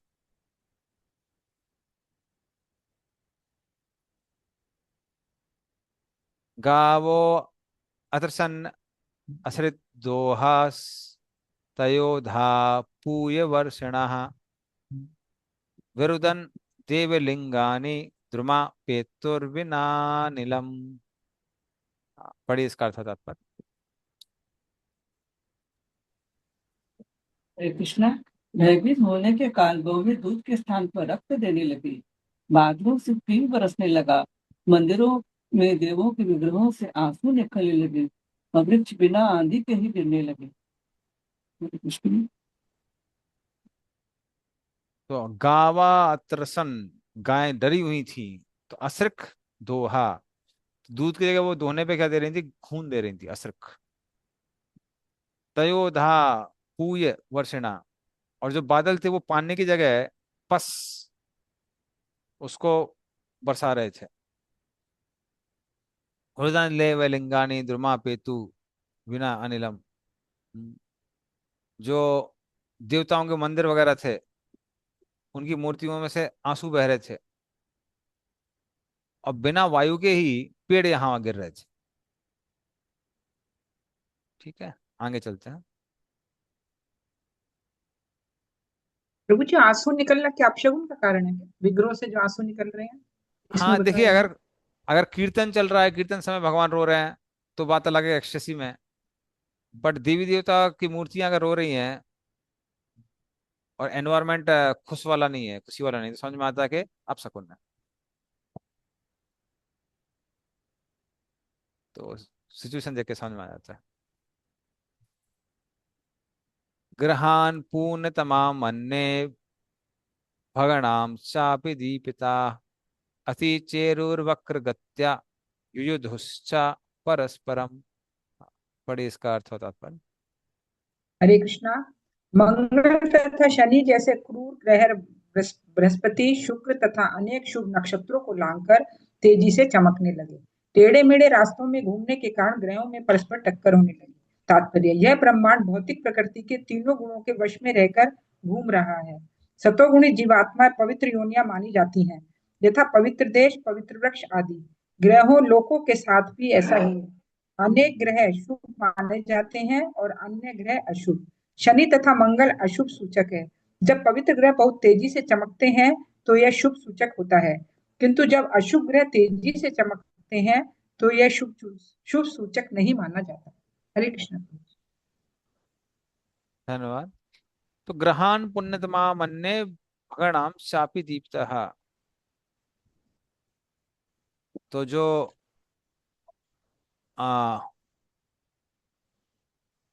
ऑस्पिशियस प्लैनेट थे, उनको क्या हुआ था, जो इनऑस्पिशियस प्लैनेट्स थे उन्होंने क्या किया, उनको ओवरटेक कर लिया। और वक्र गतिया, वक्र गति मतलब क्या होता है, उल्टा, रिट्रोग्रेड मोशन। जैसे चलना चाहिए उसको उल्टा चल जाता है, तो उस तरह से वो चलने लगे और वो आपस में उनमें कॉन्फ्लिक्ट आने लगी। जिसे समझ में आता है कि जो एस्ट्रोलॉजिकल चार्ट भी था वो बहुत भयंकर था, खराब था बहुत ज्यादा, क्योंकि प्लैनेट्स की गति के अनुसार संसार में क्या होना है, होने वाला है, वो समझ में आता है। तो वो भी सब गड़बड़ था। चलिए आगे चलते हैं।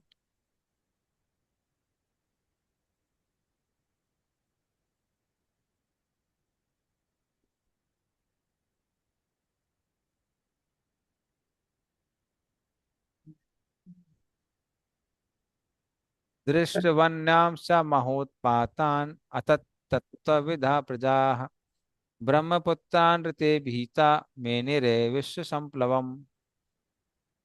हाँ पढ़िए इसका अर्थ होता है।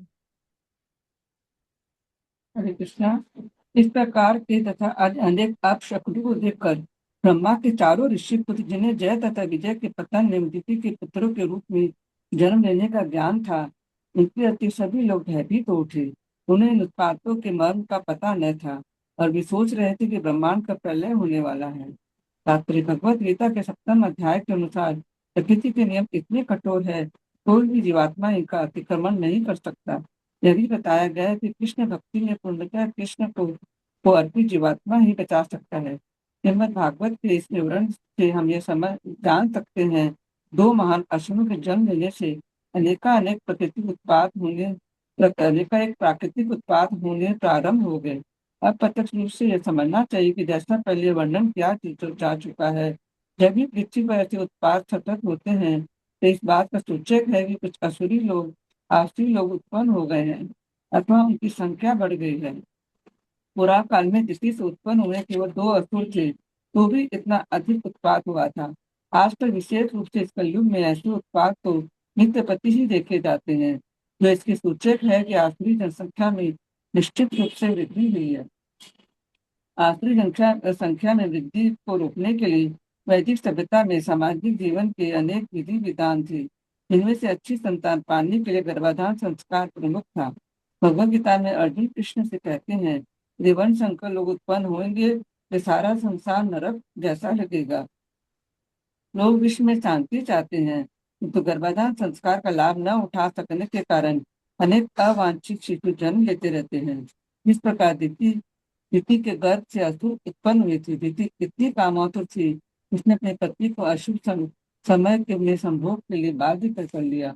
इसके कारण उत्पात मचाने वाले असुरों का जन्म हुआ। मनुष्य को चाहे कि संतान उत्पन्न करने हेतु संभोग करते समय नियम का पालन करे, जिससे अच्छी संतान हो। यदि प्रत्येक परिवार वैदिक विधि का पालन करे तो अच्छी संतान उत्पन्न होगी, असुर नहीं होंगे और विश्व में स्वतः शांति स्थापित हो सकेगी। यदि हम अपने जीवन में सामाजिक शांति के नियमों का पालन नहीं करते तो हमें शांति की आशा नहीं करनी चाहिए, उल्टे हमें प्राकृतिक नियमों की कठोर प्रतिक्रियाओं से जूझना होगा। हरे कृष्णा।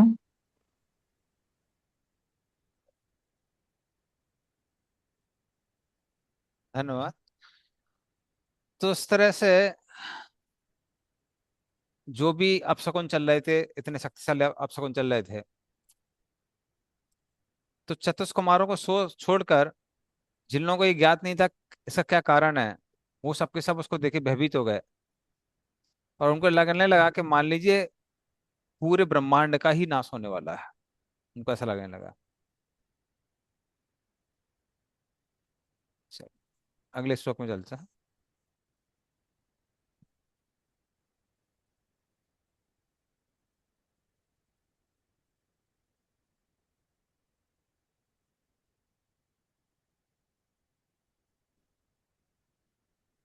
ताव आदि दैत्यो सहसा यजमानानात्म पौरुषो वव्रधाते अस्म सारेण काये नाद्रीपति इव।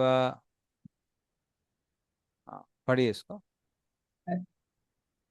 हरे कृष्णा। पूरा काल में प्रकट इन दोनों असुरों के शरीर में शीघ्र ही असामान्य लक्षण प्रकट होने लगे। उनके शारीरिक ढांचे इस्पात के तात्पर्य है। संसार में दो प्रकार के मनुष्य होते हैं, एक असुर कहलाते हैं तथा दूसरे देवता।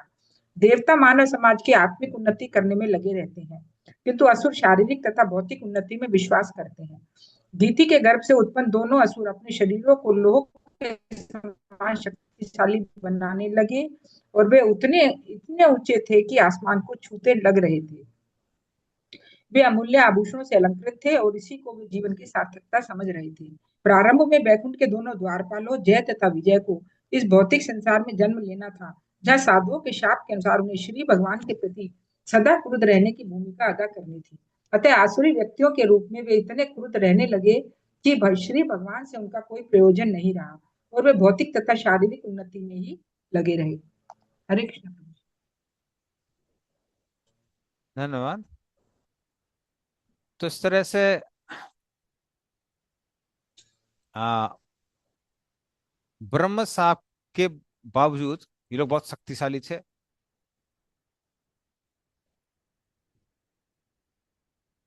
और ये दोनों दोनों किसकी तरह थे? पर्वत की तरह थे। ऐसा लगता है जैसे दो पर्वत आग रहे हैं। कायना अद्रिपाती व, और उनके जो शरीर थे वो ऐसा लग रहा था जैसे वो किसके बने हैं? स्टील के बने हो। अस्म सारेना, तो बहुत शक्तिशाली इनके शरीर थे और बड़े बड़े शरीर थे। और उनके शरीरों को देख के लग रहा था कि नहीं, इन्होंने कोई पाप नहीं किया, सिर्फ पुण्य किए जिसकी वजह से उनको ये शरीर प्राप्त हुए हैं। चलिए आगे चलते हैं अगले श्लोक में।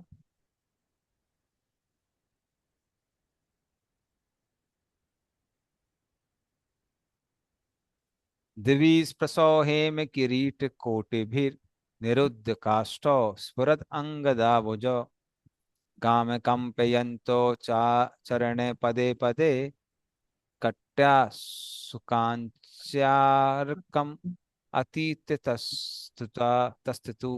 हाँ, पढ़े इसका अर्थ होता पर।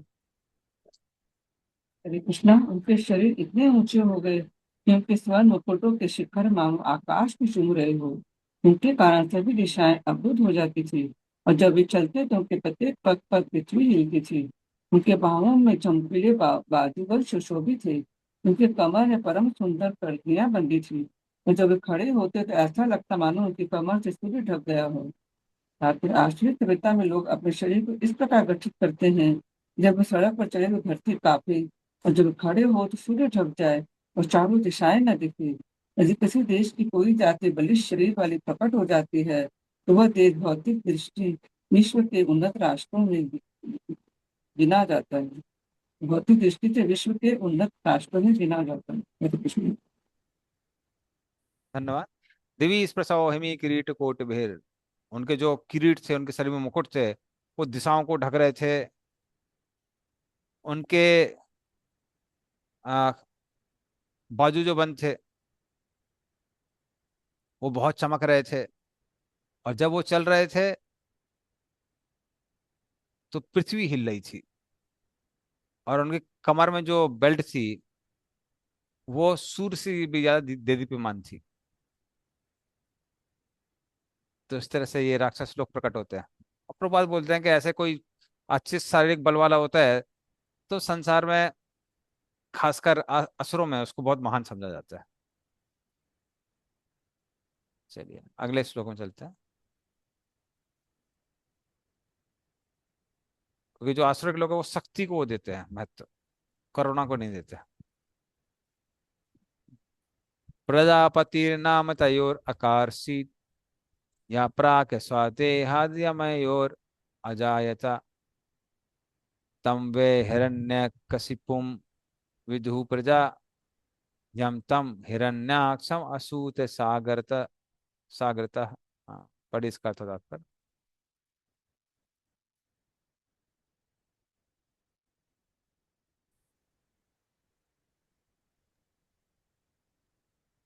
हरे कृष्णा। अपने अपने जुड़वा पुत्रों का नामकरण किया, जिसको दिति ने पहले गर्भ में धारण किया था उसका नाम हिरण्यकश्यप रखा। तात्पर्य, पिंड सिद्धि नामक प्रामाणिक वैदिक ग्रंथ में गर्भावस्था का बहुत ही सुंदर वैज्ञानिक वर्णन मिलता है। यह बताया गया है कि मनुष्य के वीर्य के दो बिंदु क्रमशः स्त्री के गर्भाशय में प्रविष्ट होते हैं तो दो भ्रूणों का विकास होता है, और जब वे गर्भ से बाहर निकलते हैं तो वे गर्भाधारण के क्रम से विपरीत क्रम में निकलते हैं। अतः जिस शिशु का पहले गर्भ धारण होता है वह बाद में जन्म लेता है, और बाद वाला पहले जन्म लेता है। यहाँ पर हिरण्याक्ष पहले प्रकट होता है, जिसका तात्पर्य यह हुआ कि वह बाद में गर्भ में आया था, जबकि हिरण्यकश्यप पहले गर्भ में आया था, इसलिए वह बाद में प्रकट हुआ। हरे कृष्ण प्रभु।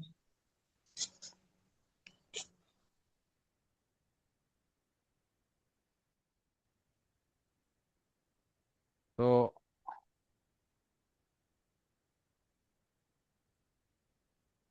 हिरण्यास और हिरण्यकशिपु, ये प्रभुपाद साइंस बता रहे हैं। प्रभुपाद कई जगह इसको कोट करते हैं, वैदिक स्क्रिप्चर्स को। हम्म। तो प्रभुपाद बताते हैं यहाँ पे कि कश्यप मुनि प्रजापति नाम तयोर आकर्षित। तो कश्यप मुनि ने उनको नाम दिए, इन दोनों बच्चों को। तो तम वे हिरण्यकशिपु विदु प्रजा, एक का नाम हिरण्यकशिपु था। हाँ। और यम तम हिरण्याक्षम असूच सागरास। हम्म।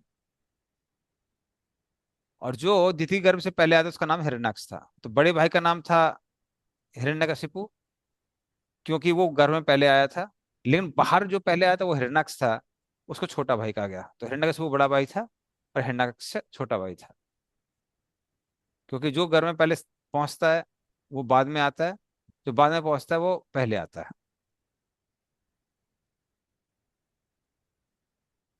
तो कश्यप मुनि के अनुसार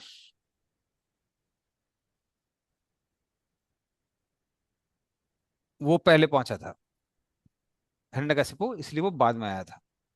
तो प्रभुपाद पिंड सिद्धि उसको शास्त्र को वो करते हैं। तो उसमें श्लोक इस तरह से पिंड सिद्धि में, यदा विषय द्विधा भूतम बीजा पुष्पम परीक्षरथ, दौ तदा भवतो गर्भो सूतिर्वेश विपर्याद। तो अगर कोई व्यक्ति दो बार वीर कुछ का क्षय करता है तो दो आ, गर्भ उत्पन्न होते हैं, और विपर्याद का मतलब वो रिवर्स ऑर्डर में होता है। जो पहले निकलेगा वो बाद में गया है, और जो बाद में निकलेगा वो पहले गया है। तो उस हिसाब से हिरण्यकशिपु बड़ा था और हिरण्याक्ष छोटा था। ओके, चलिए आगे चलते हैं।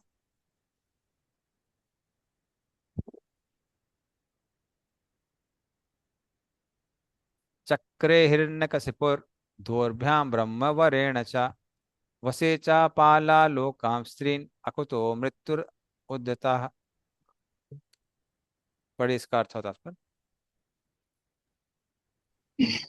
हरे कृष्णा। ज्येष्ठ पुत्र हिरण्यकशिपु को तीनों लोकों में किसी से भी अपनी मृत्यु का भय न था, क्योंकि उसे ब्रह्मा से वरदान प्राप्त हुआ था।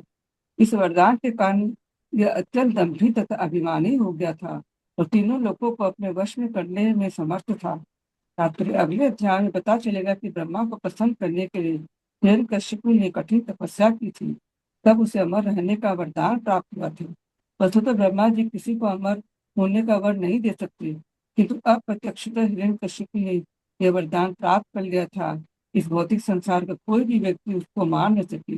दूसरे शब्दों में चूंकि वह मूलतः वैकुंठ धाम में आया था, वैकुंठ धाम से आया था, अतः इस लोक का कोई भी व्यक्ति उसे मान नहीं सकता था। इसे उसे मानने के लिए स्वयं भगवान को प्रकट होना पड़ा। भले ही कोई अब अपने ज्ञान के भौतिक विकास पर इतरा ले, किंतु वह जन्म, मृत्यु, जरा तथा व्याधि इन 4 भौतिक नियमों के प्रति निश्चेष्ट नहीं रह सकता। यह भगवान की योजना थी कि वे जनता को बता दे कि हिरण्यकशिपु जैसा बलशाली व्यक्ति भी निश्चित अवधि से अधिक जीवित नहीं रह सका था। भले ही कोई हिरण्यकशिपु के समान बलशाली तथा अभिमानी और तीनों लोगों को अपने वश में करने वाला क्यों न हो ले, किंतु उसे चिरकाल तक जीवित रहने का या लूट का माल रखने की छूट नहीं है। न जाने कितने सम्राटों ने शासन किया होगा, किंतु सभी अब विस्मृति के गर्भ में विलीन हो गए। यही इस संसार का इतिहास है। हरे कृष्ण। धन्यवाद। तो चक्रे हिरण्यकशिपुर दोर्भ्याम ब्रह्मवरेण च। दोर्भ्याम मतलब अपने बाजों की शक्ति के कारण, और ब्रह्मवरेण ब्रह्मा जी के आशीर्वाद के कारण हिरण्यकशिपु बहुत शक्तिशाली हो गया था। और वसी चा पालांश लोकांश, जो लोकपाल होते हैं, बड़े बड़े देवता होते हैं, उनको उसने अपने अधीन कर लिया था, सारे संसार को अपने अधीन कर लिया था। और अकतो मृत्यु उद्यता, उसको मृत्यु से भी भय नहीं था। लेकिन प्रभुपाद बोलते हैं कोई भी क्यों ना हो, हिरण्यकशिपु जैसा शक्तिशाली क्यों ना हो, मृत्यु सबको आती है। हर कोई संसार में मरने वाला है किसी समय। तो इस तरह से समय इस चीज का साक्षी है कि कोई भी संसार में परमानेंट नहीं रहा है, हर किसी को मृत्यु प्राप्त होती है। ठीक है, तो अभी बाकी अगली क्लास में करते हैं। श्लोक नंबर 20। हरे कृष्ण। कंदरा श्रीमद भागवतम की जय। अच्छा, पुण्य मूर्ति माता जी क्वेश्चन है कुछ? Hare Krishna, Prabhuji, pranams. Prabhu, I don't remember, which shastra, but I did read that जब दुर्योधना was conceived ना, तो भी ऐसे ऐसे bad omens थे. So मतलब, I really wanted to confirm, is that so? हाँ देखिए, मैंने भी एग्जैक्ट वर्सेस नहीं पढ़े हैं उसके। महाभारत मैंने भी, सच बताऊं, मैंने तो वही महाभारत पढ़ी अपने कृष्ण धर्मप्रभु वाले। हाँ सो वो Krishna Dharmaprabhu has not exactly written from verses, उन्होंने कई और जगह से भी कोट किया है। हाँ तो I am not like very sure, but शायद ऐसी ओमेंस थी। तो वो लेकिन ओमेंस कब आई थी, जो ये भी अगेन मुझे एग्जैक्टली कहाँ पढ़ा था याद नहीं आ रहा है, कि जो आ, गर्भ गांधारी के उसमें था, पेट में था। Yeah, when तो there was done. हाँ, तो जब वो उसको पता चलता है कि अरे युधिष्ठिर महाराज पहले से जन्म ले चुके हैं, उसको समझ में आया कि हमारी संतान वो राजा नहीं बनेगी, तो वो उनको मार देती है। और फिर उनको 100 भागों में विभाजित करके अलग पॉट्स में डाला जाता है। हाँ, ये प्रभुपाद भी कोट करते हैं, अब याद आया, ये प्रभुपाद कोट करते हैं। तब उसमें से 100 पुत्र उत्पन्न हुए। तो जब वो उत्पन्न हुए थे, तब ये सारे अपशकुन सब जगह सुनाई दे रहा था। Yes, Okay, Prabhuji, thank you for clarifying. Yeah. Thank you. Hare Hari Hari, गंधरा श्रीमद भागवतम की। अरे Hare. Sumit yes. Sorry, Prabhu, like you just mentioned about Mahabharata of Krishna Dharma Prabhu. So just like not directly a question related to the class. Prabhu, actually, like like within our ISKCON, if we see, there is like no authoritative like one commentary or one complete translation of Mahabharata or Ramayana. So like which has like been actually authorized by GBC or by the leaders that everybody should read this, or this is the authorized one for us. So in that case, bro, like is some like if we refer to some Mahabharata or Ramayana of some other practitioner who has been like properly practicing and काफी authoritative उनका translation है. So is it like proper proof? We can refer to those. हाँ, we can refer to this, actually we can even refer to other संप्रदाय Mahabharat also, Mahabharat Ramayan also. जो bona fide संप्रदाय है उनको हम रेफर कर सकते हैं, उसमें कोई दो राय नहीं है। और इवन लेट अस से सच बताऊं, जहां तक पुराण की बात आती है, तो पुराणास में अगर हमको थोड़ी सी भी संस्कृत समझ, जनरली हिंदी स्पीकिंग लोगों को थोड़ी सी संस्कृत समझ में आती है, तो उतना समझ में आता है, तो पुराणों को समझना बहुत मुश्किल नहीं है। Bhagavatam is toughest among all the Puranas. Bhagavatam में बहुत सारे संस्कृत वर्ड्स ऐसे यूज हुए हैं जो अन्य वैदिक लिटरेचर में नहीं हुए हैं। लेकिन अगर आप देखेंगे रामायण महाभारत, जो भी थोड़ा मैंने पढ़ा हुआ है, उसके वर्ड से समझना उतना मुश्किल नहीं है। तो आप पढ़ते जाएंगे तो आपको मीनिंग समझ में आती जाएगी कि वो प्रॉपर है कि नहीं है। तो इवन गीता प्रेस गोरखपुर वगैरह की आ, उनकी भी वो काफी हद तक सही है, क्योंकि पुराणों में ज्यादा दिक्कत नहीं है, उपनिषद में दिक्कत आती है, क्योंकि उपनिषद में वर्ड सूत्रों में दिए हुए हैं, उनको समझने में दिक्कत है, तो वो उसके लिए कमेंट्री में बहुत केयरफुल रहना पड़ता है। बट इन जनरल पुराणास में उतनी दिक्कत नहीं है, नॉट सो मच ट्रबल। और अगर Actually, आपको I was bona fide, referring to yes, Gita Press का translations only. I was actually referring to हाँ मैंने हाँ, Gita तो Press. जनरली है। और कई बार क्या होता है कि इवन अदर संप्रदाय के देखते हैं तो अदर पंथ संप्रदाय कुछ कुछ पब्लिकेशन ही गड़बड़ हो जाते हैं कई बार, तो इसलिए कहना बहुत मुश्किल हो जाता है। एक डिवोटी ने मेरे को वो दिखाया था, रामायण का पब्लिकेशन, इंग्लिश में वो ट्रांसलेशन था उसका। वो बता रहे थे कोई श्री संप्रदाय के कोई डिवोटी हैं, उन्होंने उसको ट्रांसलेट किया, वो उसको लेके पढ़ रहे थे। उसमें उन्होंने तीन चार जगह दिखा कि here it is written that no lord Ram ate meat. But फिर मैंने उसको देखा वर्सेस को, मैंने कहा, प्रभु यहाँ पे वर्ड रमणम दिया हुआ है, रमणम मीन्स एंजॉइंग। तो वो श्लोक इस तरह से था कि भगवान राम वन में गए, उन्होंने बहुत सारे जानवरों को देखा, और रमणम मतलब उन्होंने सीन को एंजॉय किया। और उसने क्या ट्रांसलेट किया हुआ कि he enjoyed their flesh. And the reason is because जो हैदराबाद के श्री वैष्णव हैं, दे आर करप्टेड। जो वहां का नवाब था, नवाब ने उनको सबको मीट ईटर बना दिया। तो कई बार उनके जो खुद के वो बैकग्राउंड्स होते हैं, उसको वो अपने ट्रांसलेशन में और प्रपोर्ट्स में रिफ्लेक्ट कर देते हैं। तो नाम अभी वो लिखते हैं कि श्री वैष्णव वाले हैं, but they are not following any principle, वो प्रिंसिपल फॉलो नहीं करते हैं। इसलिए जनरली कैसा है, खासकर जिसने प्रोपात बुक्स अच्छे से पढ़ रखी है, वो कर रखी है, वो डिस्क्रिमिनेट कर सकता है कौन सी चीजें इनलाइन है, कौन सी इनलाइन नहीं है। और थोड़ा सा अगर आप संस्कृत का अगर वो जानते हैं, तो समझ में आ जाता है कि ये चीजें इनलाइन नहीं है। कई बार ये वेस्टर्न डिवोटी के साथ प्रॉब्लम होती है। मैंने western devotee are able to understand, जो लोग खासकर संस्कृत में उतना ज्यादा वो नहीं है, वो लोग कई बार बिल्डर हो जाते हैं। बट पुराणों की संस्कृत काफी वो है, इजी टू अंडरस्टैंड। तो अगर हमको कहीं से वर्सेस मिल रहे हैं और ट्रांसलेशन भी मिल रहा है, तो कहाँ कहाँ किसी ने मिस इंटरप्रेट किया है नहीं किया है, आप चार छह पेज पढ़ेंगे आपको समझ में आ जाएगा किसने इंटरप्रेट प्रॉपरली किया है, किसने नहीं किया। So it's not like very difficult. Actually, in our house project we used to have मैंने वो क्या बोलते हैं ना वो गीता प्रेस का ही महाभारत रामायण रामचरितमानस वगैरह like you know it has been there in our house since childhood, so we have seen those, so it That's is what I'm like saying. You just see so it, you read 4 or 5 pages, you will understand whether it's bona fide not bona fide। तो वो पढ़ के आपको समझ में आ जाएगा। और कई बार and हिंदी में जो लोग ज्यादा होता है मिस इंटरप्रेट नहीं कर पाते, उसका रीजन ये है क्योंकि हिंदी संस्कृत बहुत क्लोज है, इंग्लिश संस्कृत से बहुत दूर है। तो उसमें लोग आराम से उल्लू बना देते हैं, पढ़ने वाले उनको कोई जानकारी है नहीं, जो भी लिखा है वो मान लेते हैं। तो उसमें बहुत क्लियर है ना कि भाई प्रभुपाद की बुक्स इंग्लिश में है, तो प्रभुपाद की बुक्स ही पढ़नी है। लेकिन जहां तक उसकी संस्कृत टू हिंदी की बात आती है, इन जनरल समझ में आ जाता है।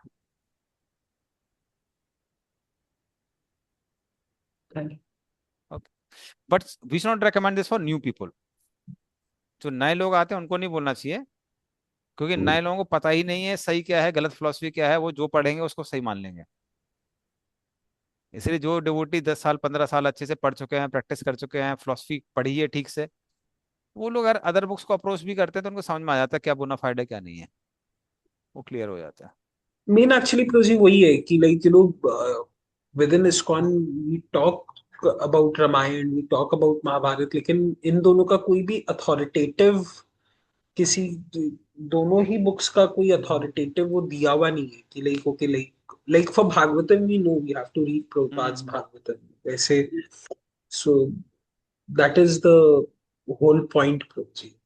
Because even when we go to buy Ramayan, so Ramayan has so many versions of Ramayan is available within ISKCON also. मैंने वो शिव विलास प्रो ने भी लिखा है, कृष्ण धर्म प्रो ने भी लिखा है, फिर एक तो मैं देख रहा था ये कोई गोल्डन मीडिया एज का भी है. So we actually don't know which one we should approach. So if you have verses and the translations directly, generally that's like good enough to see and read it. तो वो तो वैसा आपका नहीं करें। आई थिंक गीता प्रेस का हाँ हाँ, गीता बोनाफाइड. प्रेस में उसमें सब दिए हुए हैं उन्होंने, वर्सेस भी दिए हैं, ट्रांसलेशन भी दिए हैं, और क्योंकि चीजें बहुत क्लोज हैं इसलिए मिसइंटरप्रेट होने का भी उतना ज्यादा वो नहीं है, चांस नहीं है। ठीक है, ओके, थैंक यू। हरे कृष्ण। गंधरा श्रीमद् भागवतम की जय, श्री प्रभुपाद की जय। वान सकल पदुर्वेसा कृपा सिंधु वैसा पत्यानाम पावन वैष्णव नमः, श्री प्रभुपाद की जय। थैंक यू प्रभु जी। हरे कृष्णा। कृष्ण प्रभु साधक।